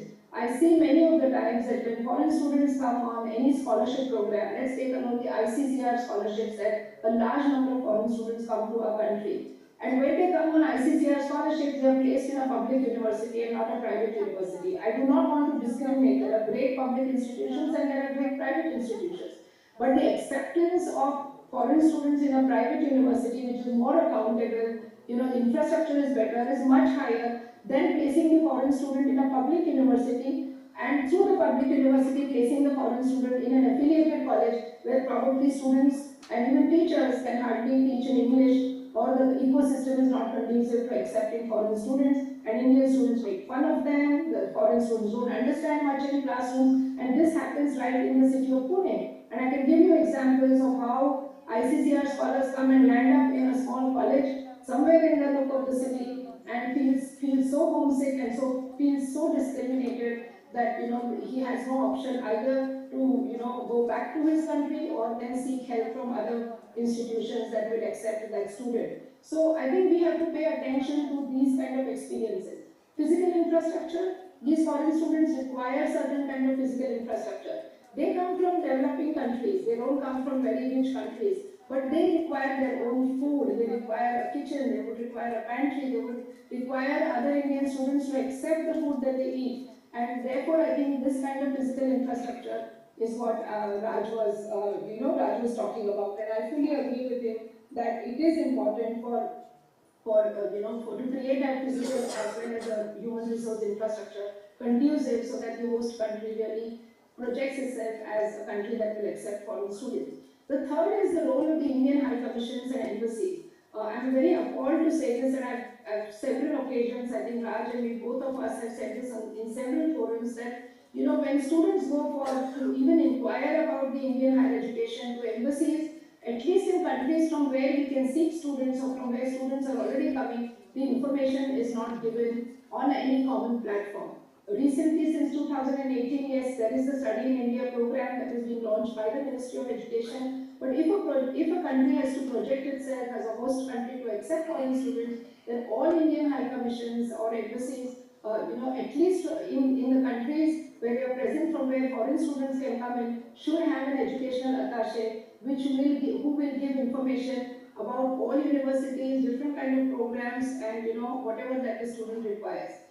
So many times the people in the Indian embassy are so hostile to give visas to those foreign students to come to India or have a bias against a city or against a university that those foreign students may land up in a university that is not so very conducive to them. So I think the role of Indian High Commissions to project a country is equally important. There are foreign students who may not want to come for full-time programs, for full-time degree programs. Yes, we do attract students primarily from Afro-Asian countries, but there are so many students from developed countries, from Singapore, from European countries, from US, who want to come for short-term visa, short-term programs.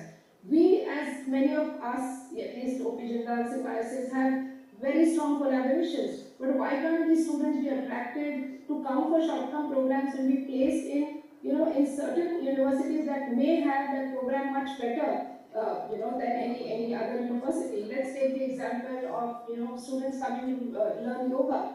Can the Indian government or, some ministry take charge of these students and place them in maybe yoga centers or maybe Ayurveda centers in Kerala? I mean, these kind of concerted efforts have to be done. I remember when I was a member of the University Grants Commission since 2006 to almost 2012, I tried my level best to, have a committee that is made, take, education fairs to these countries and try and project the Indian higher education.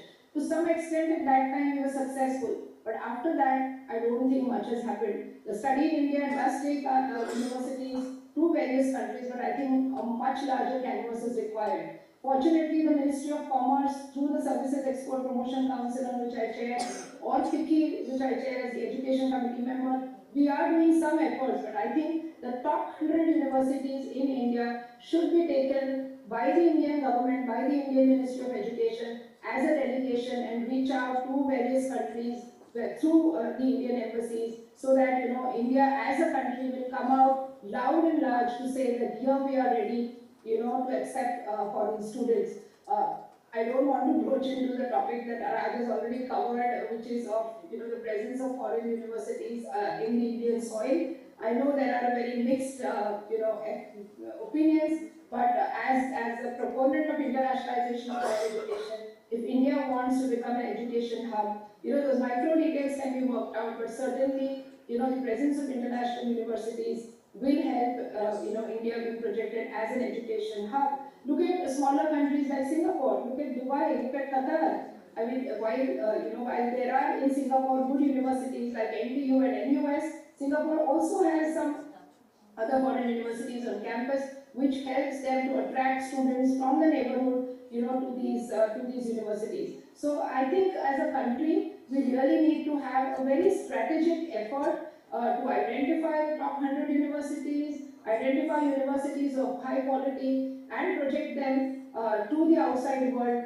so as to pass on this message that here we are ready to accept foreign students. Look at the dismal number of just 49,000 foreign students against almost 10 lakh Indian students studying abroad.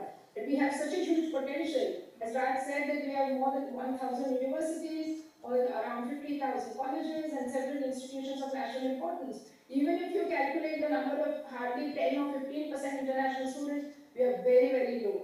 There is a potential, but it is for all of us as academia to come together and as a government of India or through a body like FICCI or the Services Export Promotion Council to promote India as an education hub, to promote India as a host country, to ensure that every citizen of India is willing to accept and not discriminate these foreign students, and for every Indian student to accept a foreign student as his brother or sister. Only then we will revive back the age-old image of India as a Vishnu Guru.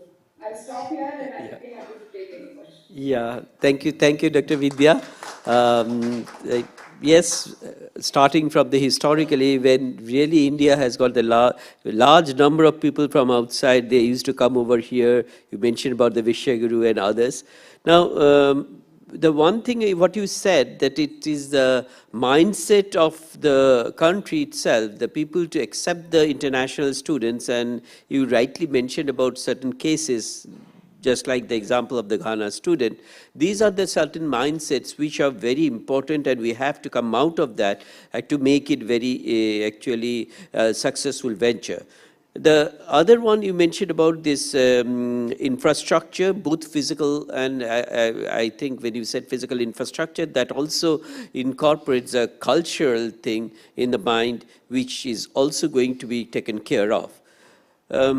Very important point, the role of Indian High Commission and Embassy, and they can really play a very important role. So we have to make them, and the informations from those embassies, if they are not available, how the international students are going to know about it. So that's a very, very important thing which you have actually mentioned, and the points which you have actually corroborated with Dr. Rajkumar also. Thank you very much. And because both of you are joined us virtually, I may open that if there is any question for them, because Rajkumar also has to leave. So if there is any question for Professor Rajkumar or Dr. Vidya, if you can raise a hand. Any question from the audience? Professor Pillai, you have anything in your mind? I read Rajkumar's article in Indian Professor Rajkumar, this is Rajshekharan Pillai. I don't know whether you remember me. Professor Rajshekharan Pillai. Yes. How are you, sir? Thank you. I read your Indian Express article also. I saw the comments. Of course, I was also mentioning in the morning. If you just look at Indian premier national institutions, we have a lot of research, lot of very distinguished faculty. Even the curricula, transactions are international nature. But they are not getting even one student, international student in studying. Of course, I was advocating that only when we create knowledge, we can transfer knowledge. But these institutions, some of these institutions in the country, Indian Institute of Science, for example, ICERS, for example, your institution definitely, Symbiosis, you are doing research also. But if you just look at global universities, only those universities have created knowledge or continuously creating knowledge are attracting students. But in India, we have such institutions few, but they do not find international students. What is your comment on that? Yeah. Thank you very much, sir. Absolutely. In fact, my own opinion about this whole foreign university was the underlying theme was that all these things can potentially become a distraction for us to focus on what we need to do for our own institutions. In fact, if you see, one of the reasons if Singapore opened up, they had NUS and NTU. We don't have any NUS and NTU type institutions in India yet. So we really need to build capacity. The Nanyang Technological University's Computer Science Department has overtaken even Stanford and MIT and Caltech. So that is the type of quality benchmarking that has happened, whereby you need to significantly enhance your own quality. You need to become an attractive destination for the leading scholars of the world. You need to create knowledge and contribute to research and have impact through that research. And this alone can potentially make it as a destination. But I want to make a very important distinction between scholars around the world thinking good about a country and an institution for research, and the students thinking about pursuing their higher education. While there is an overlap, it's very important that scholars around the world may still appreciate a lot of things that are happening in our IITs and IIMs and even our ICERS and other institutions. But when it comes to students, of the world wanting to come to India to pursue higher education, their factors are above and beyond scholarship and publications and quality of the faculty and all of that. They will also pay equal attention to infrastructure, to kind of overall learning ecosystem, to kind of experience that they're going to have, safety concerns, quality of infrastructure, opportunity to pursue internships and other type of things. In some ways, they have to look, they will be looking at India competitively with many other countries in the world which are offering international education opportunities. And that is why we have a very long way to go to become an international destination for higher education. In fact, I personally think I would like to be wrong about it. I don't believe any of the top 100 universities in the world who are interested to build a physical brick and mortar campuses in India. I have always been in favor of collaborations and partnerships, but the vision of a physical brick and mortar foreign university campus in India, like what has happened with NYU in Shanghai or Yale. By the way, Yale, Singapore also actually after a decade it failed and Yale had to go. So the idea of foreign campuses have always been a problem. And so in a way, our focus ought to be to build capacities within India and invest in that. And there's a lot of work there to be done. Yeah, thank you. Thank you. Yeah, Dr. Vidya, if you want to some comments, yeah. Yeah, so see, the most important reason why foreign students come to India is A, it is affordable, because even the rich people from those countries would tend to go westwards, right? They would like to go to the US and all that.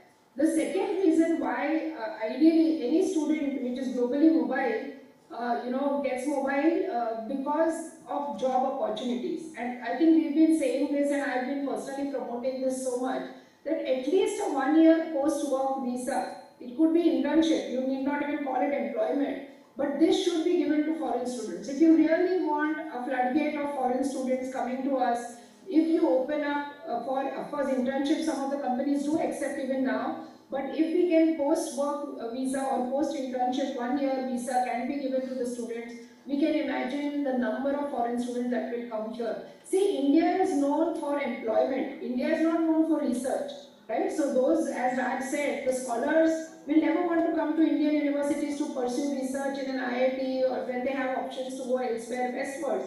But I think what students would be interested is to be at Infosys or a Wipro or or a Bajaj or a Kirloskar or Kinetics or manufacturing, IT. We are so, or automobile, we are very, very well known all across the world. I think that should be a pull factor. Unfortunately, every time I've argued this, whether it's at Niti Aayog or any of the forums, people just say and shun that, oh, if our Indian students don't get jobs now, where are we going to give jobs to foreign students? That's not the point. I mean, the point is that if you really want your foreign students to come here, experience the Indian education system, then allow them to be here for another 1 year to do some internship or a post-work. After the graduation, they want to spend time, a considerable amount of time in Indian industry. And I think that should be the focus for a host country. Because every country's needs and deliverables are different. You cannot compare some research-intensive universities in America to research-intensive universities in India. There is a huge difference. Yeah, that's true. But one thing also I could find that there are right now in the last 2 years, a lot of interest from the different countries to come over to India for studying performing arts, the music, the dance, and the different cultural things. There are few interests we could already started to see it, and we have to actually strengthen that one also, the Indian heritage, the yoga and other things, where the students we can expect from the abroad. So that in that respect we can also. Any other question from the audience? So if there is no other question, so thank you, Professor Rajkumar, as well as Dr. Vidya. But if, Dr. Vidya, if you can stay with us, that's fine. So we can continue with our next speakers. Thank you. So we will move on to Professor Dr. Raman Jha. Now, Dr. Raman Jha is the ex-Vice Chancellor of MIT University, Jharkhand, and Director, Administration and Policy, FELA, that is a foundation. And Dr. Jha comes with an academic administration and teaching experience of over 30 years. He established high-profile partnerships and research collaborations with leading universities in US, Malaysia, India, the UK, and Sri Lanka. Over to Professor Jha. Thank you, sir. Firstly, that our lunch was very heavy. And then we had two heavy speakers before me. And they have covered almost everything. In fact, some things I thought were left out also was stolen in the second discussion part. So nothing much left to be spoken on globalization, and that too the problems of the host country for globalizing. But still, I'll, since I spent a lot of time coming and will be going back, I'll put in some things, 1 hour, 1 point, at least, so 5, 6 points from my side, which may be just additional rather than repetitive in any manner. Some may be repetitive as well. One is that the thought itself that there is an importance being given to the host country and there is a debate of this kind is important. And once we begin this debate, there will be solutions, like Sir said, some areas where people will get attracted. I would begin with some questions which I was writing while I was listening to others. What is that we want to provide is the question. If our product is good, our product is known, it is tasty, it is also cost effective, that only will attract them. Or we can also think it the other way. Why is it that we are attracted to foreign countries? Why they become hosts? One point which was not covered but lastly covered was the internship and the job opportunities that any Indian universities go abroad, they get. And we are possibly not ready mentally, of course, but we must get ready. I would stress on that, because unless those people whom we consider to be of superior race, they may not be, but either to attract economy from there or the brain that they have must come and get utilized to raise the economy of our industries. So there would be a contribution from the industries also which will be required to a great extent, rather than just the academicians. The academicians will have to be of highest level or supreme knowledge level, wherein nobody else is giving that. Now, how do we again decide that? One can actually divide the whole education space into some number of areas where they can come and focus and then specialize and tomorrow earn their living or do research to contribute. I did it and it is just the 12 parts. Can India even be expert in 1 or 2 or 3? We'll have to have our own niche area wherein India is known for, as was done earlier. They would not come here to rather earn money, they would come here to gain knowledge, and while they're learning, they possibly may get covered for the cost that they are doing. So that's one part. The second question is, who will provide? Of course, the universities will provide. Who will train the educators? If we are thinking of providing the supreme knowledge, are we ready? Are the universities or the industries together ready to train the educators to the foreign students who come here and remain interested in our knowledge system? So that's a challenge. The next question was, the answer to the first question, what are the things that we can provide? We can provide skill. Do we specialize in any of those? We have to. Do we provide, can we provide the knowledge in different areas? That's again a question mark, but again specializations can be had. Can we provide research facilities in the university? Possibly no. Can we provide the opportunity to make them entrepreneurs or innovators, or maybe provide incubation centers, either in government or private organizations? Answer again is no. Or can we increase their creativity? So these are the things which we have to provide. So first thing, as Professor Raj also was saying, that it is our capacity building which is more on focus still than to go for globalization. I'm not negative because I have added certain positive parts as well. The aspect of culture, as Sir hinted at it, the aspect of character building, the aspect of human building or human development as a whole, as was our culture initially, is our strength possibly at this stage. So that can be highlighted, maybe brought to the front, that if these are taken, possibly their research in their own places would also improve. So understanding ourselves, self-realization, or possibly providing the leadership, or I would call that as conscious leadership, to those who are still more economic leaders rather than conscious leaders. So that can be one niche area where we specialize, maybe pass it on, and we have to advertise, no doubt. We can teach them our value system, which existed, which is, of course, eroding with time, and can we improve them as a whole, as a person? So I think these are the areas where possibly we are richer compared to other Western countries.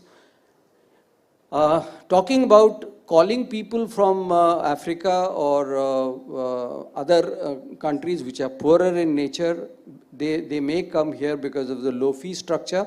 That may be a possibility, but we should not be happy doing that. It is actually a reversal of mobility that we have to actually have. We are mobile and we want to move out. And it is a natural human tendency. Can this mobility be also induced in Americans, that we are actually having something different, and those different some points are here, some music, arts, culture, our own heritage, our own richness of Vasudhaiva Kutumbakam concepts and all that may come handy to us to make us do this. I would put 3 points so that we create our own picture in the world, and it is 3 words, P-I-C, pick. Pick is the picture. P is the passion. All the universities, including the vice chancellors and the owners of the universities, have to have this passion that I must have at least 100 students at least to begin with in the next 2 years. Can they have that passion? Can they therefore imagine in the area of their passion in case it has to happen? In case foreign students have to come, we have to begin small, but with passion, with imagination, and with commitment. So that's the pick that we have to create. That we are passionate about having them here. We are passionate about treating them well here. Of course, our regulatory bodies have to play a lot of role, and money has to also come in. What interest would be for us as a host country would be the number of students who are coming from there, then the quality of delivery that we will be able to possibly do, collaboration that may come out of it once they come in here. If some universities attract students and they take their degrees here, or they even do their schooling here, the parents also may try and shift here, so there is a possibility of collaboration, possibly in that area of knowledge. Then flow of funds is another through the collaboration, or the government may think of, that was my idea, government may think of giving some internationalization fund for each state. So each state can be given some fund for attracting students. So naturally those funds can be utilized for building infrastructure and all the issues that we have raised. Then other issues are already covered. There is a need for planning in a very, very big way, organized planning. And of course, there has to be economic satisfaction on both the ends. So economic rationalization is another area. We must link the university with the placements of the foreign students in India. This was the point I had thought it is my point, but she covered it. Anyway, then The term that I coined sitting here itself, it is that, that we have to have a popular movement for reversal of this mobility. So how can we reverse? There has to be a commitment for thinking on those lines. There are some points on NEP that may not be of interest and not repeated therefore. And two more things which I just add, not taking more time, is India as a brand has to be developed. Unless we build that brand, unless we build our university brand also, we cannot develop in India itself. Unless we are known in the village, nobody comes to us even for a classroom tuition. Forget about other things. So we have to build our brand, and that is only possible through leaders. So I would propose, sitting here among the academic leaders here, that we should parallelly, apart from teaching students, start teaching leadership programs for our teachers. So educators must become leaders in education. Unless that happens, possibly branding is not possible. I'll end with that, with the hope that globalization should not be neglected because we are bad. It should be rather welcomed, because that possibly is another way of developing ourselves also in a competitive world like this. Thank you, sir. Thank you, Dr. Jha. Basically, the points what he wanted to highlight is the internship and the employment opportunities for the outsiders, how we can actually strengthen that one, and also to identify the niche area where India are already excelling, and then branding that so that people from other countries, they will know about it and they can come over and get it. Now, once the students are over here, the second part is there, that how actually those students are going to be trained, and for that some sort of special training program should be initiated for the faculty members, and one of that particular program may be actually the leadership program, which will help them out to actually help this particular aspect of internationalization. So thank you very much, and we will move on to our next speaker and come back to you with any other question on it later on. So our next speaker is Professor Naveen Das, who is a Vice Chancellor of Adamas University. He was an erstwhile director of NSHM Business School. Professor Das has a rich experience in the higher education sector. Over to Professor Das, please. Thank you, sir. One advantage of being one of the last speakers is that most of what needs to be talked about has already been talked about.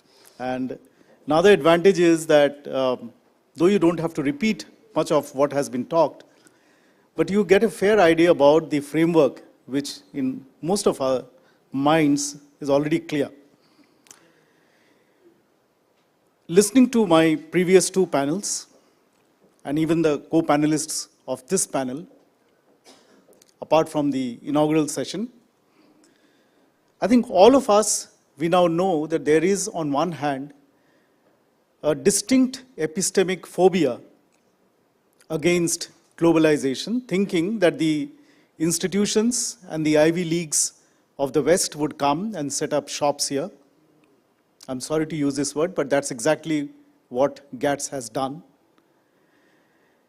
And on the other hand, there are narratives, there are ontological narratives, very clearly evident from the two speakers in this panel, the first two speakers, who have been successful in creating an international university, each one of them. These narratives are giving us the confidence that if we can do justice to the students, if we can make, or if we can build our house properly, inmates would come.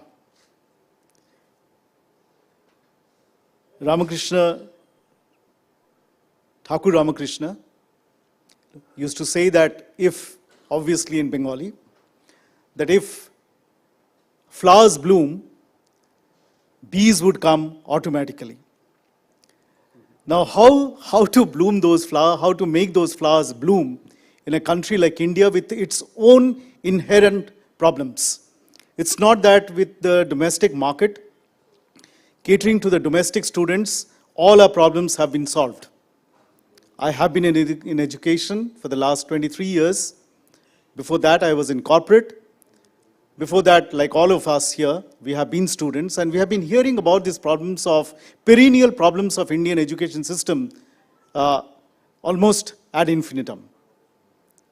The problems are yet to be solved, whether it is funding, whether it is quality of teachers, whether it is post-program opportunities, you call it internship, you call it jobs. And by the way, I'm not just calling job a job, but I'm talking about placing the students appropriately.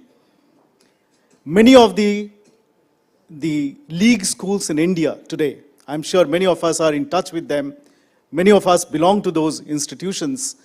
Majority of the students are being placed, but they are underplaced. We are all aware of the facilities that the Western counterparts have vis-a-vis what we can afford. Privatization of education has increased or helped increase the GER. But concomitant with the increase in GER, there is also an eroding, a distinct eroding of quality. And I'm not just shedding tears like an old person who says that after I left my school, the school just collapsed. These are facts, and we have to grapple with all these facts. And on top of that, thanks to globalization, now we have to grapple with another problem of opening up of the market. Not long ago, about 31 years ago, a similar situation had come to India. Obviously, our back had already touched the wall, proverbially, very, very Indian proverb, as they say, and we had to open up the market and see what has happened to India. Today, we are dreaming of becoming a 5 trillion economy. Just imagine if you would have shut our doors in those days and not allowed foreign companies to compete with us. Today, we can boast of the Bajajs, we can boast of the Godrejs, we can boast of the Tatas, Jindals as multinational companies of this soil. I'm very, very hopeful, just to borrow Professor Pillai's words, that, sir, many of us are incorrigible positivists like you. We are optimists like you, and we believe that competition is also going to be better for us because we are still hankering for a few things which we cannot have within the milieu of what we are going through right now. And just to enumerate 2 or 3 of them, India has a distinct role to play being an economic superpower in lifting or uplifting the economy of this part of the world. While the Western institutions, the institutions from Western Europe, institutions from US, UK are welcome. They would come, or maybe they may not come, as Professor C. Rajkumar said. He was very confident that perhaps not the top 100, none from the top 100 might come. It might not come. They may not come, at least in our lifetime. But we have a role to play that in this part of the world, where talent is as immense as the rest of the world, we need to be a part of this global education system. I think we have to accept this with open arms. Same happened with the automobile sector in Japan, Indian IT sector, Indian health sector, by the way. We are already a global player in the global healthcare sector. I'm sure the numbers would be better than this 1:20 ratio. Many of us, though we can afford, but we don't go abroad for treatment anymore. Indian healthcare system has improved to such a level that perhaps a CMC Vellore is as good as Johns Hopkins hospitals. While these are days when, as academic institutions, all the points, the 6 points that Professor Rajkumar mentioned, I think these are all there, very, very important. But he did miss, and Dr. Jha thankfully missed out on one very, very crucial aspect of funding. Global institutions, tying up with global institutions is definitely going to open the purse for all of us as collaborators and perhaps as larger milieu, larger ecosystem of institutions coming together for this part of the world. I would rather say that in the intermediate stage, instead of looking at the whole world, if we in India can open our doors and perhaps as an intermediate step to the countries, Southeast Asian and our neighboring countries. SAARC we have already opened. Many countries in our neighborhood have already started sending their students. But if we can open our doors to the rest of the South Asian countries to begin then, and then to the rest of the world, I think intermediate steps are going to make us much more confident and much more ready to face the world, the global world. With these words, sir, I hand it back to you. Thank you very much. Thank you. Yes, as you mentioned rightly, that in general, if you look at this epistemic phobia of internationalization is there. But right now, a lot of people are actually thinking about it from a different angle, and the reason why we organize it is actually to make the people aware of the plus and minus of this internationalization thing. And you know that when we are, when you have mentioned about this ontological narration, I find that these are something very important points actually. These are things which are inside our mind, and we should look after these things. Very rightly you mentioned about the Thakur Sri Ramakrishna's quote. Absolutely right, that if the flower blooms, the bees are automatically will come. And that itself says that it's our strength. We have to actually make ourselves better so that the people will come over and actually join us in this particular project. You also identified, mentioned about certain sectors where we are improving in a very big way, and people from different countries are looking forward to that. And you know that not only the countries, Southeast Asian countries, but I could find that in certain health sector, many people from even England as well as US, they are also coming over here. And there is a common thing when my US friends are used to say that we have to go to India for getting the immunity in us. So it is because of the less amount of immunity, this immunity tourism is becoming very popular right now with term over there also. So let's look forward to this, and we are going to move on to our last speaker. Mr. Simarpreet Singh, Director of GIS Group, could not be able to join us, but we are very happy that Vidut Majumdar, who is the GM of GIS Group, is with us. So over to Mr. Majumdar, please. Okay, thank you, and good afternoon. Actually, all the speakers have said everything regarding getting the students from abroad. But I'll share some experience of our university and the group, GIS group, where we have enrolled more than 10,000 students last year. And where we have got more than 300 students from foreign countries, and they have enrolled in the stream of engineering, management, and they couldn't enroll themselves in the stream of education or the medical, because this is not allowed in India. They will be either come through NEET, and NEET is not allowed for Indian student. Now I'm heading the international team of my organization, and I know basically the students will come through different channels. Now the students will first know that where I will go, where will be the career of mine after 4 years. That is a major point they are thinking. So they are going through, they are searching, they are navigating the website thoroughly. They are looking that which are the courses they are offering, and they are looking that what is the course fee, what is the scholarship is there, what is the infrastructure is there, and particularly is there any employability facility is there when they are studying. So they are getting some chance to do some job while they are studying. Now, we are getting students basically from our neighboring countries a lot, like Bangladesh, like Nepal. We are getting students from Africa, we are getting students from West Indies. These are the countries we are getting students. But the point is, when we are going to attend the education fair in Dubai, we are seeing that the students are looking for Europe or America, not for India.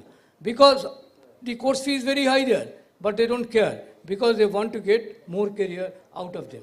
So point is that you have to focus that if we get good students or good number of students from India, where only 49 students are getting by India and 10 lakh are going out. So first we have to think that how I will establish my brand in the international arena. So to establish the brand, you have to move around, you have to execute, you have to send your team, you have to do the seminar, you have to do the convention, and you have to do the workshop even with the foreign student. And it is totally depending on the relationship with the schools and colleges and consultant of the foreign students.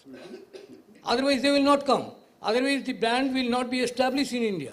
So the point is, if we want to establish my brand outside, I have to do a hard work. It is not possible only through discussion. It is possible only through operation. When I am fixing the strategy, I am thinking that, okay, everything I do have, but why the students are not coming? The students are not coming because they are not getting some amusement from my city, which they are looking for. But they are getting the same thing to the Punjab, so they are going to Punjab. So point is that they want freedom, and they want to get their full benefit of the freedom. So when they are getting good campus, they are getting good faculty members, they are getting scholarship opportunity, they will come to it. There is no point. And these all together is the ecosystem which we are discussing and the quality which we are calculating. So we implemented the system of the education also in a transforming form that is known as flip learning. So flip learning means you can learn, you can come to class, it will be a short form class, and you can attach with IIT or IIM if it is required, and you can ask your teacher from anywhere about your questions. So these are the things we have to do the research, and we did it, and we are implementing it in our colleges. But point is, all colleges are not entitled to get foreign student. The foreign student, if you want to get foreign student, if it is under public university, there are some norms. So if I am under MAC-out, there is some norms. There is supernumerary quota. So if I cannot go beyond them, and I cannot go get 15% of the total intake as per AICTE rule. But if I want to get more students in my university, university can take any number of students, only it is not applicable for the BCI because the law is different in different countries. So for law students, it will be difficult to get. For B.Ed student, it will be difficult to get. But for computer science, for management, for science, for liberal arts, it is possible. So by that way, we are doing hard work or research work every year, and we are getting the double number of the students than the last year.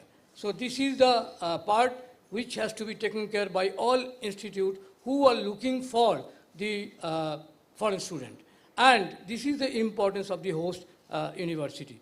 Because host university, if the host university doesn't know the rules and regulations how the student can get and what is the rules is to get the visa, to get the work permit, I can say that, okay, the student may work, but the work permit is not being provided by the government, they cannot work. So it is a liaison, it should be a liaison in between government also, and if the government will back you, then only you can give the work permit. For this reason only, we are losing the student. They are going to the Malaysia or somewhere where they are getting the jobs while they are learning. Another point I need to add, that important factor is you are providing scholarship, because whatever your course fee is there, the students are coming from Dubai, the students are coming from Malaysia, they are looking for the scholarship because they are giving you the extra charge. And whenever they are giving you the extra charge, they will look for the scholarship and how much scholarship you are giving them and what is the basic benefits they are getting out of it, because you have to fix up the infrastructure not. You have to give them international hostel facility, because there is a total difference in between hostel, normal national hostel and international hostel. International hostel will be AC, international hostel will be single room, international hostel should be and has to be with attached bathroom. So if it is not being provided by your institute, they will not come. So the institutes like Symbiosis, like VIT, like Manipal, who are getting the good number of, or like LPU, who are getting good number of foreign students, they are actually providing lots of facilities which is not being provided by the other universities due to the unawareness that how the brands should be established in the abroad market, in the international market. It is being discussed in ICC level, in FICI level, in CII level, everywhere.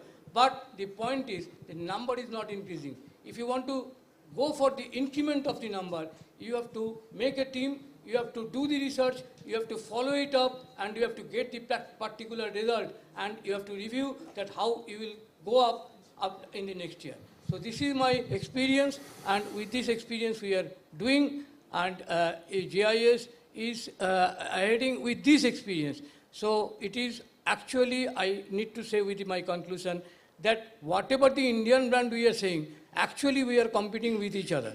Actually all institutes are competing with each other to get the foreign student. And if we get foreign student by all institutes, that will be a good number. So certainly everybody should be under one umbrella, backed by the government and helped by the academic industry. So it will be a B2B, it will be a B2G, and it will be a C2C platform. So everywhere, if we can exchange, if we can review, if we can form a committee, core committee to follow it up, certainly the number will be increased and the host will be given that much importance by the abroad student. Thank you.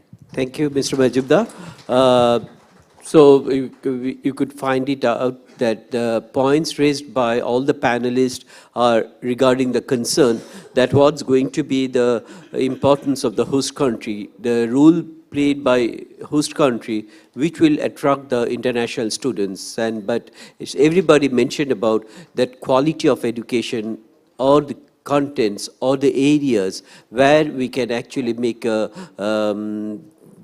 niche. Actually, that is very important, as well as the ecosystem where the infrastructure, both physical as well as the cultural infrastructure, the mindset, all these points are very important while considering this. And with this, I am sure that the last point, what everybody also thought about, is we have to make ourselves aware of the fact that if it is an important thing, and if India has to play a very important role in attracting the foreign students, all of us has to play very important role, and we have to be serious enough to think, yes, it is important for us.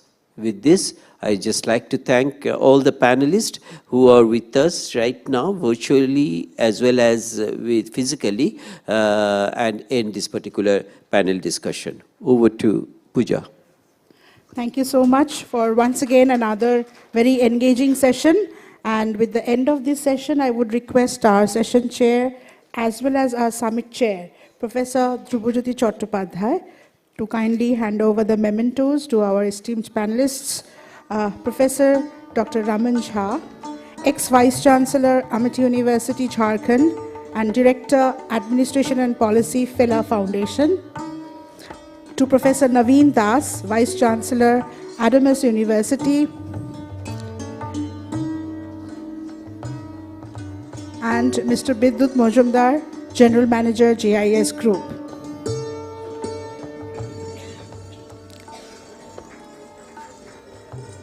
I would request all our panelists to kindly have a group photograph.